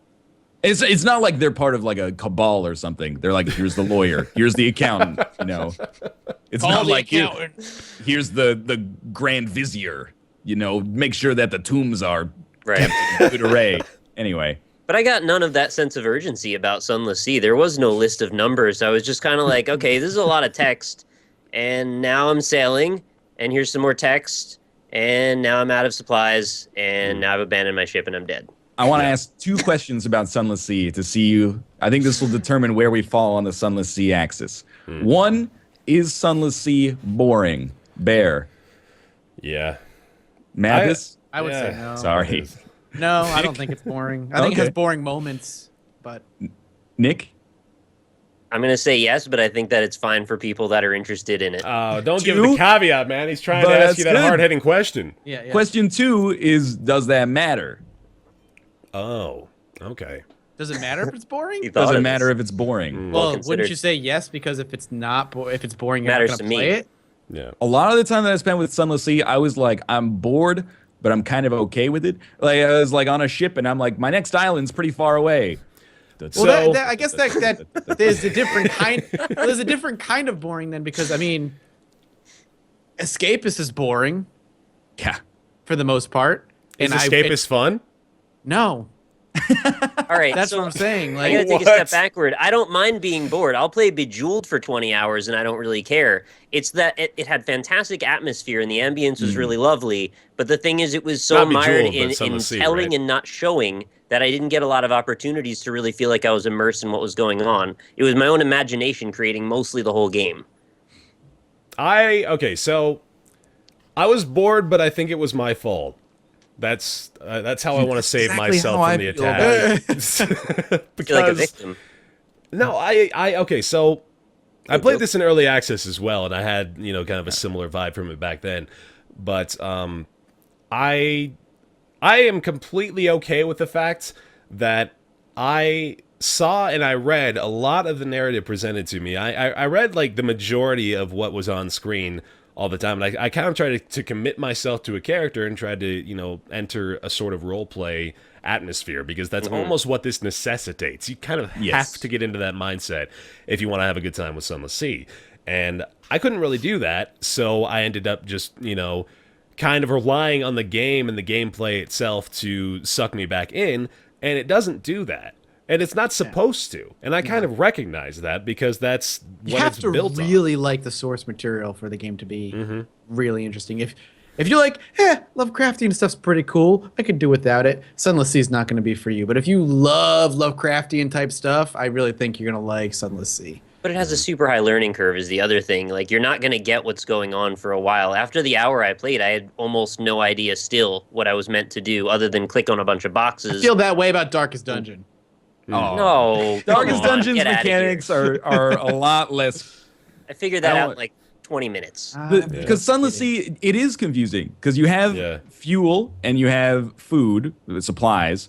On top of that, you have fragments. Fragments you discover by going to new places. You get enough fragments, they turn into a secret. You can use those secrets to talk to your crew, and your crew will give you more ambitions for their lives. Yeah, you get echoes. Echoes are the currency of Fallen London, or whatever it's called. You have hearts, you have iron, you have mirrors. And then mirrors, and the stuff that you get from whenever I would do combat or do an encounter and pick up something, it would be like, you found a trifling treasure trove of trinkets. And I'd be like, okay, what do I do with the trifling treasure trove of trinkets? And then you bring it back to Fallen London, and somebody's like, hey, you got this weird thing that you've never heard of, but I'll take it off your hands. You're like, all right. And I just kind of, you feel, at least I felt I was the captain of the ship, but I was kind of just maybe this is intentional, but I was just kind of like a vessel in the game. I was just kind of I'm going to do things will happen to me. And I don't feel like I have that much, not necessarily control, but that much awareness of what is actually happening. It's you get 15 echoes. I'm like, cool. You get 2 mirrors. I'm like, all right. Echoes and mirrors going through the roof right now. I have no idea what that really means. Almost nothing refers back to real life. It's almost just an entirely different language that you have to learn. And for people that want to take the time to learn that language, that might make you feel really excited by that. But personally, I want to roleplay myself a little bit as much as the character that I'm in. And I was kind of imagining when I started playing this, it would be sort of like FTL in a boat. And as it turns out, it's FTL in a book. Yeah, that's a great, there you go. Great tagline. That's the thing, is it's billed, or some people have built it as kind of like a roguelite, but it's not really. It's almost to some extent, a visual novel. Choose your own adventure. Right. Yeah, exactly. It's more of a choose your own adventure type thing. There is, there's real-time combat, and there's roguelite elements, but it's the kind of thing that I kind of feel if you play a game and you're like, I'm going to beat this game, I'm going to beat this boss tonight, I'm going to build this base tonight, you will not, my brain is incompatible with Sunless Sea, where it's basically I'm going to spend time in Sunless Sea tonight. I'm going to enjoy. So you guys are not even representing it as much of a role play game so much as, like you said, you're kind of a vessel to experience Sunless Sea by. You get to watch Sunless Sea happen, much less put yourself in a position to be a part of it, right? I never really felt like I was a captain. I never really felt like it was me in the game, and I think it's because I just had no idea what probably at least 30% of the resources were. Yeah. Or autonomy. You don't know what anything means. When you do a thing, it's just here's another string of events that'll happen because you did a thing. Nick is right. The game has its own language, not just in terms of the actual diction of the game, which clearly has its own language, but I never got to that point of competency that I got to in an FTL, for example. You're I had this encounter, I lost this much health, but I got this much scrap back. That's an okay trade for this point of the game. Whatever happened to me in Sunless Sea, and maybe this is my fault, but I've spent 4 hours in it. Right? That's the thing. There's so many people that like it that I'm it's maybe not my fault, but maybe it's just incompatible with the way that I play games. But whenever I did an encounter in Sunless Sea, I'd be okay, I lost 4 health or 8 health, and I got some crab meat, and my people are scared. I don't know if that's good or bad, or if it even matters if it's good or it's bad, and if I'm coming into this with the wrong attitude or something. I was mostly just bored, though. But I think it's because I was aimless. It's not. I think it's because I was aimless. Mathas, you seem to have the most positive opinion of it. Well, I like boring games. I like worlds that I can kind of just enjoy soaking up. It's not something I'd ever like. I don't think like you said, the moment to moment gameplay is boring. It's just a boring game. It's not something I do a series on. I might do a video on it just to kind of do it, but it's something that I like to, like you were saying before. If I have an hour at night to do nothing, I'll put up Sunless Sea and let's kind of explore and enjoy the weird world that it presents. And it's kind of built for that. It's built to explore and just kind of take in the weirdness that the world presents. It's not about the combat, because the combat has changed wildly from. Oh yeah, it has. I'd actually say I liked the early access combat a little bit better. Me too. Yeah, I was going to make a mention of that. The fact that the early access combat was kind of one of the things that set it apart for me. Yeah, I liked it. It was really neat. You disagree? You like the new combat? You like going in a circle until the other enemy falls over? Because it's real fun. As opposed to clicking on lights until the enemy lights up. Well, like but here's my argument to that is I think that combat early on would have been boring, but like FTL, the more shit you got in your ship, the more deep it could have been. Mm-hmm. Like you could have just bought upgrades and more weapons and stuff, and suddenly your little ship is now a fucking massive ship carrying a ton of weapons with a bunch of different abilities. Shameless plug, if anybody wants to see that old combat, there is a video of it from on my channel. Early 2014 on my channel. On my channel. And their channels, and Nick probably will make one in the past. No. I did want to make a point, though, about the exploration, in that I did feel like, obviously, the ambience and the environment were supposed to be a very big focus on this, and yet my experience in my exploration was I went as north as I could go, reached the boundary of a map, and it didn't tell me you can't go any more further than that. It actually let me go off the top of the map and then basically just flashed a screen that's like, you screwed up. And it's like, oh, really? Yeah, it was like, luck is a skill you have to learn. And then it sent me back. And it took away a bunch of my resources. And it's like, so I understand, like, in reality, that doesn't make any sense. And we're obviously playing a game, but yet you seem to be kind of playing both sides there. Right? Like, if this is an exploration game, you should probably tell me, like, I can't go there for some reason. I would disagree that it's an exploration game. It's I not? don't think it's an exploration game. I think Really? it's a story game. I wouldn't say it's an exploration game. I think you explore parts of the world, but only in order to get to more story elements. I think exploration is a core mechanic in the game and is kind of what the entire experience is based on, but I wouldn't call it an exploration. It's not, though. I think the story is the main mechanic. I think the story elements that show up in the game are what drives you to explore. The main islands are set. They're not randomly generated. I would say most exploration games have a more open world than what Sunless Sea has. It did say the further you get away from the central islands, though, the more it changes. The outer map is randomized a little bit, but the core islands are not. But I was excited to go see those outer islands and thusly ended up breaking the game by leaving. Like, no, not breaking the game, but going outside of the boundaries that they allowed me to explore within, which you could have just said, don't go there. That's true. Yeah. Instead of punished me. Or kill you with a giant, like, sea kraken or something. Or kill me and tell me I can't go. Yeah, I screwed up. Not just punish me and let me keep going and be worse for wear and wasting my time. Right. In the Apotheon section, we were talking about how, like, a lot of the changes that we would make to Apotheon or Like the Sea would make it a different game. And, you know, I brought this up, but I kind of feel like the same way about Sunless Sea, where as I was playing it, I was like, how cool would it be if they, like, nicked the Darkest Dungeon announcer and, like, that guy was, like, reading some of the text. Obviously, all the text is insane.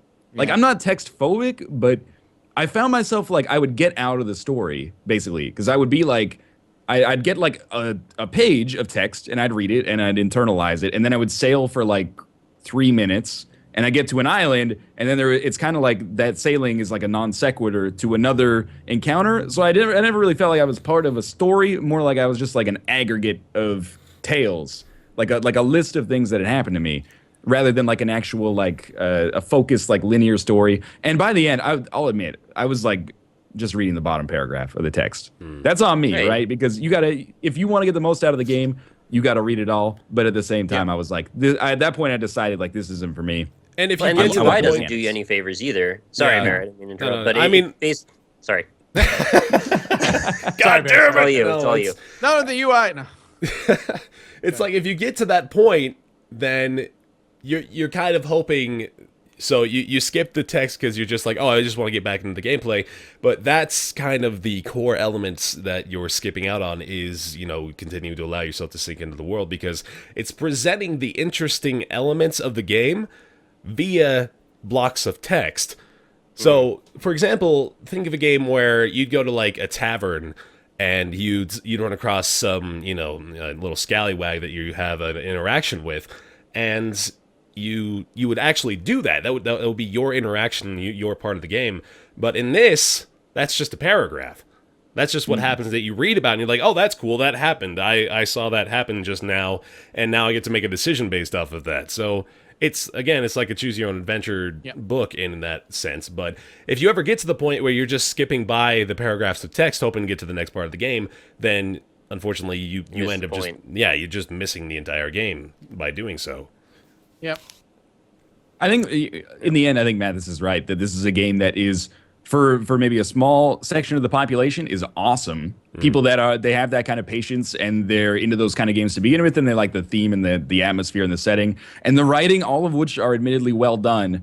But for a large section of people that I probably belong to that are maybe a little bit more mechanics focused or even like blind to anything except for that almost, then I get to the point where I'm like, why am I even playing this? Because like I'm not enjoying reading it anymore, and I'm bored when I'm sailing between the islands. And maybe that's why I like the new combat, because I'm like, I can do something. Yeah. See, I like the old combat better because it fit with the game a little bit more, I think.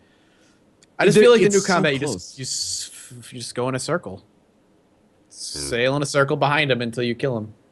Like there are games, and this came up in Apotheon too. There are games that I'm comfortable saying with like, this is not good. Yeah, I think Sunless Sea is a good game that is not for me or maybe many people, but a lot of people two games like for this episode that all of us didn't really like, but we think that a lot more people will probably enjoy them. Last time we had Darkest Dungeon and Dying Light, and we're both like, those are pretty good. Yeah.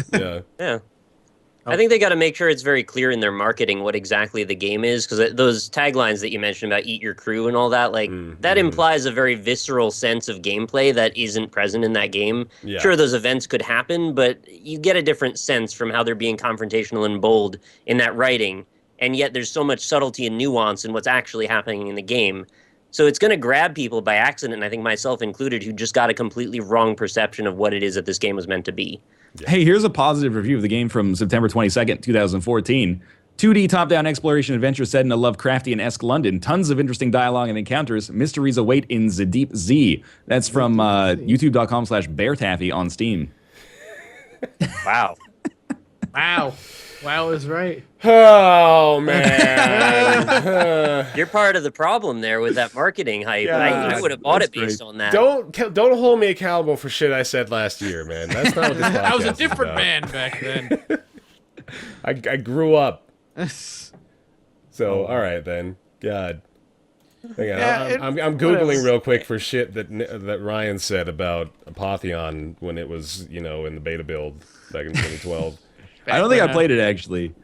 I hadn't even heard of the game until it came out. Yeah, I'm pretty sure. I had sent in at PAX, didn't we? Yeah, at PAX's, I had sent in appointment requests for it, I think, ages ago. How long has everybody played Sunless Sea for? Because in the screenshots, I'm seeing like some sweet underwater colossi and like seemingly big boss fights. So, I mean, it doesn't really matter if it's not engaging enough to get you through those first couple of hours when it's maybe a little bit more simplistic or a little bit more boring, even to put it not in a great context, but maybe it blossoms a little bit, but I don't think I'll ever get there. I think because you were asking about like God, what's that game? The Escapists. How later on does it get more rewarding? And I think that's a big difference is that with Sunless Sea, there we go. Words are escaping me right now. Sunless Sea, the later you get, you're not at a risk of losing everything. And I think that's what makes, maybe the boring things a little bit more palatable because later on you're going to be able to do these cool things and whatever, and you're not going to lose progress. Where something like The Escapist is the other side of boring, where it's boring, and if you fuck up, you're put back to that boring aspect of the game. It's boring for a lot of the hours, and if you fuck up, when it gets interesting, you have like one chance. And then if you mess that chance up, it's back to 3 hours of being bored. And when you die in Sunless Sea, you do have the opportunity to pass some of your resources on to your next character, which I guess it kind of it shortens that period where you're becoming competent, I guess. Yeah. I don't understand why that's a mechanic or like how you exist in that world. Well, are you actually alive or dead or what? I was telling these guys I thought it would be kind of awesome if that mechanic was fleshed out to the point where well, I mean, obviously this would be, again, changing the entire way the game is played, but if you could take, like, your lineage and bring them out and give them the option of saying, like, well, I want to carry on my father's legacy or my mother's legacy, or I want to, kind of create my own path and go into, like, these uncharted waters and do an entire new sect of exploration. But that's not really how that carries on. And it's just like you said, like that whole idea, it's trying to be a little bit more than it actually ends up being, to the point where you might as well just restart if you die, because that's basically what it boils down to. Which a lot of people kept making the argument that that's the true roguelite, like that's really what it started out as, was that idea of you lose everything, but not really. But you kind of do anyway. And, Isaac's like that. Well, yeah. No, but it's got permanent unlocks as well that happen. Let's say you lose everything, but not really. The difference, and I want to point out that I don't think that Sunless Sea is a roguelike at all. But a lot of the comparisons are made because of the fact that, to some extent, it's procedurally generated and different things. There's a randomness in your encounters that is not determined by your skill, I guess, is where I'm pulling at that. It draws from like a stat and then it rolls. It's more of like an RPG, basically. But my thing with FTL, my thing with Isaac, is that I think what really draws me to those games is that Isaac is an hour long, but it fits the kind of narrative or gameplay beats of a 20-hour game where you start super weak, shit happens, you get stronger as time goes on, and eventually you see if you're strong enough to kill the final boss. And all that is compressed in FTL within an hour and a half, 2 hours, and in Isaac within an hour, and Spelunky within half an hour to an hour. Yeah. But in Sunless Sea, you got something sort of similar, although a little bit more aimless, which is not necessarily a bad thing. But it's elongated to the point where I can't see where my next destination is, where it'll be like 6 hours or 10 hours or 12 hours, or I actually don't know how long a life in Sunless Sea takes. And I just kind of lose focus, and I'm like, why am I doing this, I guess? Yeah. It takes a lifetime. That's what you find out at the end. Sunless Sea, more like aimless sea. Huh? There we go. I like the aimlessness. I'm not gonna clap for that. You like make your own goal, but it didn't draw me in. And there's a Steam review that I wanted to read because I think is it BaerTaffy's? It's not BaerTaffy. I would love to just read that once per podcast. But this is from Steam user Skynit. He's got 40 hours on record. It's a negative review. Most of the reviews on Steam are positive. It's about 8-1, positive to negative. Okay. This game has an amazing mood. It's got great writing. The idea of trawling a black underground ocean is compelling and fascinating, but I can't recommend it. Why? The actual gameplay is boring, repetitive, and simple. You'll be doing the same routes repeatedly for tiny profit margins for hours until you can afford the most minor of upgrades. I have to impress the hours part. Unless you look at the wiki, you will spend literally hours trawling back and forth in a very slow ship. There won't be a ton of danger unless you didn't buy enough food or fuel. In short, if you've been tempted by comparisons to FTL, turn back. This game is not a fast-paced roguelike ship sim like FTL.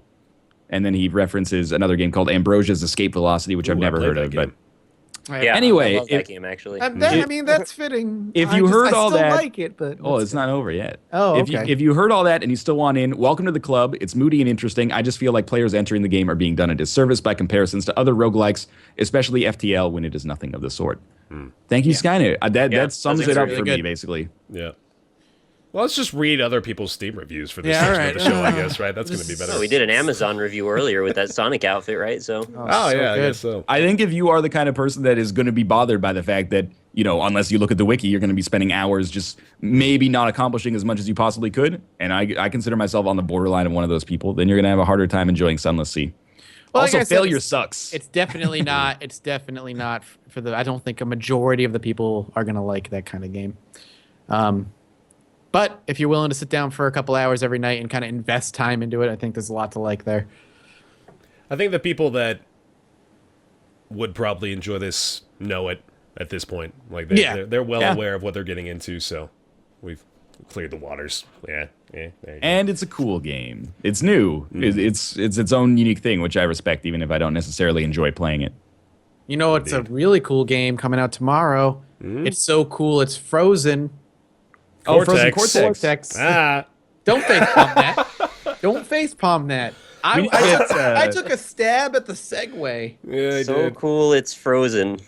We need to get Dracula Fetus to animate that. We do. That's a good idea, actually. Heyo. Heyo. Dude, the Dracula Fetus animation of the Weber Cooks was probably my favorite thing I've ever seen in my life. The segues are off the chain right now. I don't even know. See, I'm not even involved in that one. I don't even know what the fuck I feel like I have to at least address it, considering how much I promised people that we would talk about it. But, I was too busy being trapped. Well, Mathas needs to hear what this is all about, so you should give him the breakdown. Please do. I will. So, back in my youth, in my old college days, I was a part of a class. It was an intro to film and news broadcasting kind of mix. Okay. And we had so it was Weber State University. That's completely up in the air now. That was like it's kind of funny. That was like the one element of my personal life that I've been trying to keep under wraps for a little while. You went to college? Yeah. Oddly enough, like that was the one thing where I was like, okay, let's taper off a little bit here. Let's diving into let's write my autobiography now. But it was Weber State University, and they had a Weber State news program. And in that class, you had to create a segment that would air on the news broadcast regularly. And that was actually what spurred BaerTaffy back in the day when I was working with my colleague there, who we would make little video segments, and that's where the second half of my name, the Taffy, comes from. So there's a little nugget for your noggin right there. But oh boy. Oh, you gotta get the cat in here for this one. She's needy. So that was what we did, and elderly gentleman by the name of Stephen Reed, registered sex offender Stephen Reed. I feel like I have to preface that every time now. You know this after the fact, of course. Yeah. And he came up with a segment called Weber Cooks, which was a cooking segment where he tried to make dishes that college kids would be able to prepare at school. So not just like cooking on a budget, but cooking in a dorm, or even more to the point, cooking in the common area, or cooking in the convenience store in the like the hall, like stuff that honestly shouldn't be eaten. stuff you shouldn't consume or look at. It doesn't need tutorials, really. I'd like to point out that one of these dishes was a jar of cheese sauce mixed with a jar of chili in the microwave, and then served with a whole bag of tortilla chips. And I would love to see like a college student walk out of the common room with that and be like, "I got dinner, guys." If only it had blown up to the degree that it had, like, in the moment, because then I would be able to witness people, ironically eating spaghetti out of a microwave. Ironic spaghetti. But, I mean, I can't even really convey to you the magic and wonder of what this is without you seeing it, because we have, it's just a poor old 65-year-old man who I always felt bad about ripping him a new one whenever we would talk about this, because just a poor old dude going to school to try to relive the days of his youth. But he was kind of a piece of shit, I'll be totally honest. He was a dick, and it wasn't even just normal dickish behavior. He was kind of adamant. Offender. Well, I mean, that kind of turns you into an asshole just in and of itself, right? But right. He was so adamant about this idea that he would, shoot down any kind of advice, any kind of like... So he had an ego about it, too. He did! It was the most ridiculous thing in the fucking world, the fact that he had kind of a pretentious demeanor about him toward the entire endeavor of, I'm going to put some goddamn chili in a bowl and microwave a plastic knife, and you better look at me like I'm goddamn Emerald Live up in this motherfucker, because this is shit. Bam! This is how kids are gonna survive out here in the real cold hard world, man. They're gonna rely on me to make stuff happen. Teach them how to cook. Yeah. In the Rice-A-Roni video, there's a lot of comedic... It's like you're interviewing me for a fucking newscast. It's like James Lipton, the Rice-A-Roni video. So I can search Weber Cooks? You can. Yeah. You'll get a lot of results. I'm not in it. I'm the behind the scenes guy. Oh man, this guy looks like a sex offender. That does. I don't know if I'm comfortable with you saying that, even though it's the literally truest thing possible. But in the Rice-A-Roni video, he puts There's the a lot of rice. views, man. He puts the rice in the bowl, and then he puts the butter, and he microwaves the plastic knife for like 2 minutes. He just leaves the knife in the bowl and then pulls it out.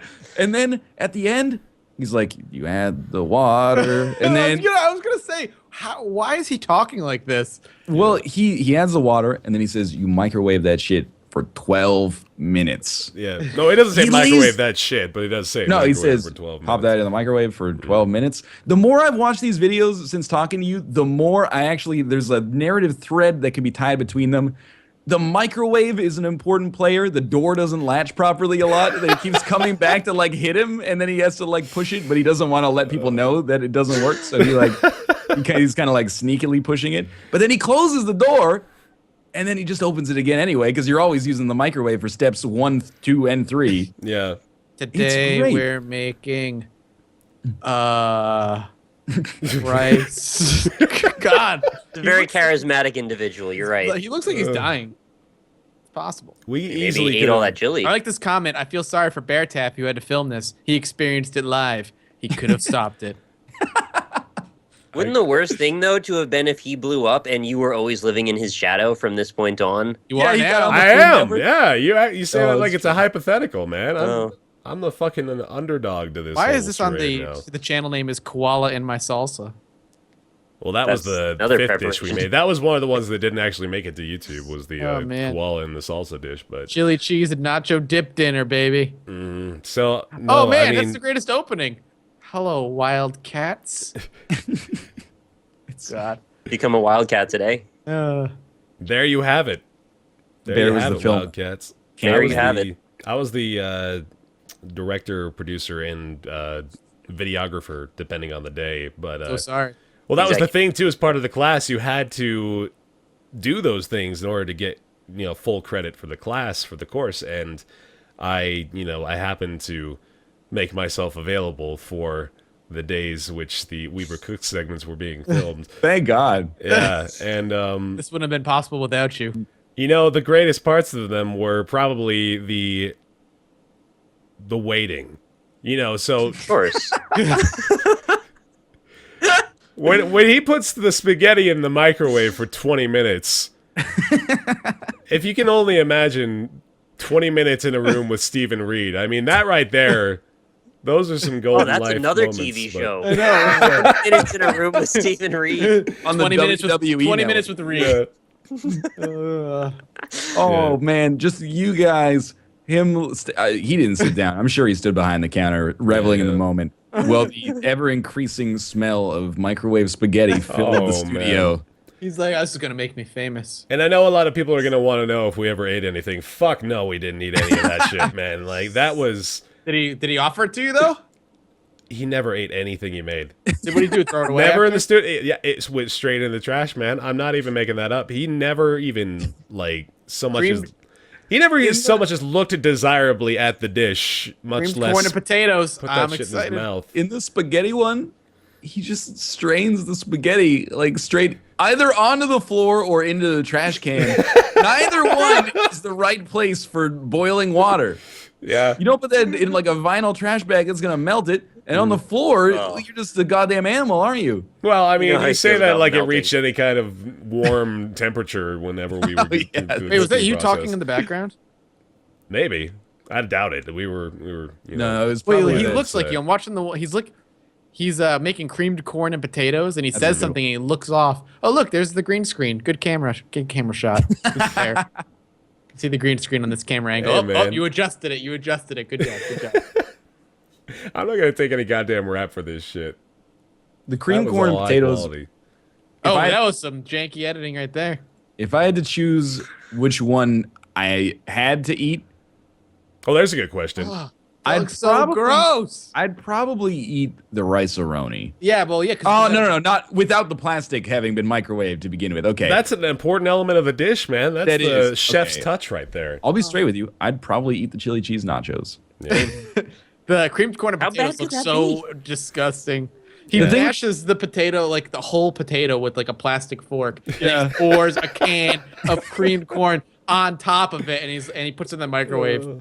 That is how he cooks. The chili cheese nachos, the tortilla chips are safe. Yeah, They were in a bag. It's kind of hard to You're fuck gonna that eat them up. without the dip. The cheese sauce and the chili have just been microwaved. That's That would okay. be- The spaghetti. I think we pride pitched in to this? Joe Rogan a resurgence of Fear Factor, and we just bring Stephen Reed onto the show. And just all right, so he'll make something. The Well, weeb we've factor. given him 40 different foodstuffs with which a microwave is necessary. Have at He's it. gonna make you a meal. I wish he could have kept it up, man. I would love to see Stephen Reed, sorry. I would love to see him make like a cheese pizza by like microwaving a piece of bread with tomato sauce and a Kraft single on top of it. God, The Thanksgiving special would be the best Oh, ever. no. God. Man, I'm pretty sure the Thanksgiving special would just be like a Hungry Man TV dinner, and he'd be like, you just put it in the microwave. I wanted For to see him however wedging a long it whole says. turkey into the microwave, just pushing it in. You come back in 2.5 years. oh, that's awesome. Bear saw some opportunity in that one. He got it on the ground floor. I did. If No. anything, it's a disservice that there was not, like the project wasn't longer. Just the The way he one of those- fondles those potatoes looks like he's got experience. Dude, don't ever use the word fondles when you're talking about Stephen Reed. Jesus Christ. He just goes and just good stuff. No more. I've had to relive this way fucking more than I ever intended to in the last few weeks. Well, the whole man, so everyone I'm knows good. now. I mean, it's Yeah. kind of out now. Yeah. Right. Great. I love how many times that I thought I had told Ryan and then I didn't, and he just discovered this on the freaking show one day. This guy tried to tell me that I've heard this story like 4 times before. I know myself well enough to know that I would have freaked out. I would not have forgotten about this. It was a beautiful And I moment, though, that you actually got as excited as you did when you heard that news. Dude, I've been down with those Weaver Cooks videos since like 2012. Right. That's how that- you learn to cook. You got the man behind the microwave and the camera right here. It's amazing. Your I first, actually- your first home dinner for Kate was one of his recipes. chili cheese nachos That's what won her over. by Chef Stephen Reed. Be like, I lived with a guy for a while who was not a sex offender, but was about, like, culinarily speaking, was about one level above Steven Weber. He would take like a cold. This is his go-to, Stephen Reed. He would take a cold pan and put oil in it, then slap a pork chop down, and then crank up the heat there. So starting out in like a really bad situation. On the top side, he would just slather whatever green herb was closest. So it could be oregano, could be parsley, could be rosemary. Doesn't matter. He's like, the you smell look. that? You smell that? Smells good. He'd See wait that for it green? to heat up, and then he'd flip it, and then he'd let it cook on the other side and season the other side, and then he'd put it on a plate, cut it in half, and like 50% of the time it was still uncooked in the middle, and then he would throw it in the microwave for however long was necessary for the meat to be brown. Oh my god. And he would, While Yeah, the putting it sear back came on the out. stove, He would going eat- in the microwave. one pork chop with like 12 pierogies on the side, and that Not was with the pierogies, though. his go-to meal. I was gonna say, if he did that so often, wouldn't he know how long approximately he should leave it on the oven at that point? He's just one of those guys. He's a really nice guy, actually, but he's just one of those guys who's like, I don't care. It's energy. Oh, Like, I'm gonna put it inside Right. of my body. I'm like, well, Steak tartare. He's going to turn into a turd eventually, so who cares? exactly. Man, I mean, my go-to was Hamburger Helper when I was living out in the apartments by the college. Helps you live. I just never had the audacity to try to turn it into a regular segment on, public access news. That was yeah. I drew Maybe the line should've. there. I guess If nobody had told him, it could have gone further. He could have made it to the local news or public access or something. You'd be We on could have Fox 100 right now. episodes of. I want this documentary of Stephen Reed in his room being like, I'm out of ideas. Just pacing back and forth. Just like writing stuff furiously into a notepad. Microwave cocoa bean. No, it's stupid. Throws it on the ground. Yeah. I used to be a genius. And like in his head, like the thumbnails of like rice-a-roni, creamed corn. So I can never live up to my past successes. the YouTube I'm never gonna make views another just- chili cheese nachos. Yeah. Goodbye, Wildcats. Oh god, did you end that with like a hanging scene? Jesus Yeah, I Christ, think that so. was At the end, of it, dark. he kills himself. Man, Yeah. all right. He crawls well. into the microwave. Oh That's- god. That's Well, just- on that note, it's a wonderful lifestyle ending. Yeah. That's what could happen I guess. if we had a world without Weber Cooks. Man, well, on that happy note, how about a little bit more Nick's weird games? Yeah. Oh, We yeah. need I a didn't jingle get to one. play when he does that. We got a commission one. I'll be right back. Yeah. Nick's Neared Games. Nick's got a whole... Yeah, I think I said it wrong. Yeah. Nick's got a whole bunch of weird-ass games. He's gonna get the games. He's gonna bring them back. We're gonna say what's on the back. But whoa! Hey! Nice! That was great timing. I was really tempted to just stay over there for a while and let you go. I care about you too much for that. So this one is a little bit less weird than last week's. You may have even heard of this one. Okay, probably a bunch of the people out there. BioShock 2. On PS2 somehow. Here we go. Let's see it. Oh, yeah! I love that this game, dude. It's great. This so isn't you know even... of this? Yes, yeah. I spent many an hour watching my friend play it. Actually. Mm-hmm. So for those in the audio world, this is Mr. Mosquito. This is a game about playing as a mosquito in a Japanese family's house. The bathtub level. That right there. That was what made this a cult phenomenon, man. Pierce her tit and drink blood. Pierce her tit and drink blood. The Mathas. That's a new T-shirt. Nick's Weird Games. Pierce her tit and drink her blood. So does anyone know exactly what you do from a moment-to-moment basis in this? So Not really. Yeah, so you're flying around, and basically there's like weak points show up on the body, right? Right. And you like kind of line yourself up, and you have to like dive into the weak point and drink their blood, and like if I remember correctly, manage their like level of if they notice you or not, because then they can like slap you and kill you or do damage to you. It's a one-shot deal. Yeah, so you have to like kind of pay attention to whether they're noticing that you're drinking their blood or not, and then get off and fly around and do it again before they're at a different spot of their body. I want to read the back here a little bit because there's always some great bylines and text and stuff. So the back quote, the main one says, "You are Mr. Mosquito, an uninvited guest in the Yamada's family home. You will need to drink as much of their blood as possible to survive the winter. They know you are in the house, and they plan to take you out." And the great part is the story that happens over the course of time, how like super aggressive about killing you it becomes. Yeah, there's 12 levels in the Yamada household. And they bring like the National Guard in at some point, right? They got to bring the whole damn state to take you down. Yep, that's what it is. I got to admit, I've watched a couple of videos. I never actually played this one myself. Really? It's fun. Yeah. It's a fun time. I have too many games. I just never got around to this one. Nick Weird games. I just played it for the boobs. Yeah, those awesome early PlayStation boobs were the best kind of early polygonal boobs, man. It's true. Those are the go-to. They had the best blood in them, really. Yeah. There you go. You just dive in. Really square kind of polygonal blood. Mm-hmm. It was good, though. It was delicious. Well, that's Nick's Weird Games. Nick's Weird Games. Pierce her tit and make her bleed. So cool. Thanks for watching. Yeah, thanks for watching Roundtable, I suppose. Is episode 2 in the bag. On a scale, let's compare to last episode. Was it better than last episode or worse? I like it because we disagreed, but then on the games, we didn't like them that much. It's true. We're actually going to review our own show at the end of every show now? Is that that's another segment we're going to do. I'd give it a 4 out of 5 on iTunes. I'm with you. I think that was worth a 4. There you go. Not a 3. That's ultimately up to you. You might even give us 1 extra point just for being honest about it.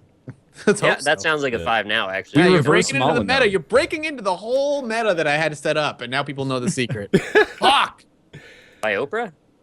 Oprah? Oprah's The Secret. It's a book. Oh. She didn't write it, though. Bye. Who cares? Okay, Oprah is the secret. I'm going to try to do this live, and if it sucks, then I'll do it in post. But we want to say a big thank you, the shout out at the end of the show to our Patreon supporters. You can go to patreon.com/roundtable if you want to consider making a contribution to us continuing to make this the thing. Thank you very much to Max, Christopher, Casey, Jeff, Robert, David, Matt, Julian, Hired Help, Caspian, Kevin, EP Diablo, Logan, Yo-Yo Fee, Nick, Full Grown Gaming. We all like Full Grown Gaming. I'm going to butcher this. He's okay. He's all right. Gies van der Vet. I'm sorry. Every time I say that, I'm going to have to say I'm sorry, following it up. Laurel, Grace, Peter, Thomas, Michael, Zachary, Unix388, Sebastian, John, Michael, Justin, Morton, Scott, Urbane, Muskif DP, Chris, Nim, Graham, Will, Logan, Jay, Lindsay, Josh, Sam, Christopher, Titan, Luke, Paul, Nathan, Rusty Hole. Wait, whoa, Rusty Hole? Nathan Rusty Hole. Wow. Chris, James, Donut Overlord, Jose, Benjamin, Jordan, It's going to make a WD-40 joke. No time for that. Positron, Brizzle, Andrew, Sebastian, Cooper, Marvin, Nathan, Luke, Ian, Christoph Waltz apparently is supporting the Patreon page. Christian, Julian, Lucas, Dudok22, Jesse, Jack, Tobias, Jack O'Carr, Doug, Hammerschnitz, Tom, Hammerschnitz? Hugh, Big D Docking Dude, Joseph, and Connor. Thank you all very much for your contributions to the Roundtable Patreon. And thank you all very much for watching. We'll be back in 2 weeks, which is going to be, that's going to be the 6th of March. What the heck? The next episode. And it's PAX East Day. So, next episode it'll be talking about the pre-PAX East schniz. Indeed, that is going to be hype. Early access listeners will have access on the 5th, and early access listeners to this particular show will have access on the 19th. So I hope Dan Giesling is at my house early so he can be a part of this in the background. They would already know if they had access to it, Bear, for this show, because they'd have to watch. I'm just letting them know how hype it is that they are experiencing this in the moment, man. Okay. So what's our next goal, right? We're pretty close to the next thing. Oh, on yeah, the good list. question. It's we get together and stream games together. Yes. Oh, yeah. Yeah, the Roundtable We're real Live. close to that one. Mm-hmm. So you guys can make that happen if you're interested in watching us stream games together. And then the one after that is weekly. Oh. Weekly, yeah. I don't That's Don't say I don't want to be near you guys. Like, What the once hell? a week? The ugly bi-weekly duckling transforms into a beautiful weekly swan. I'm just stealing that from me writing it a little while ago. But yeah, thank you very much for watching this episode of Roundtable. We love you. We'll see you next time. Goodbye, Wildcats. God damn it. God damn it. Right?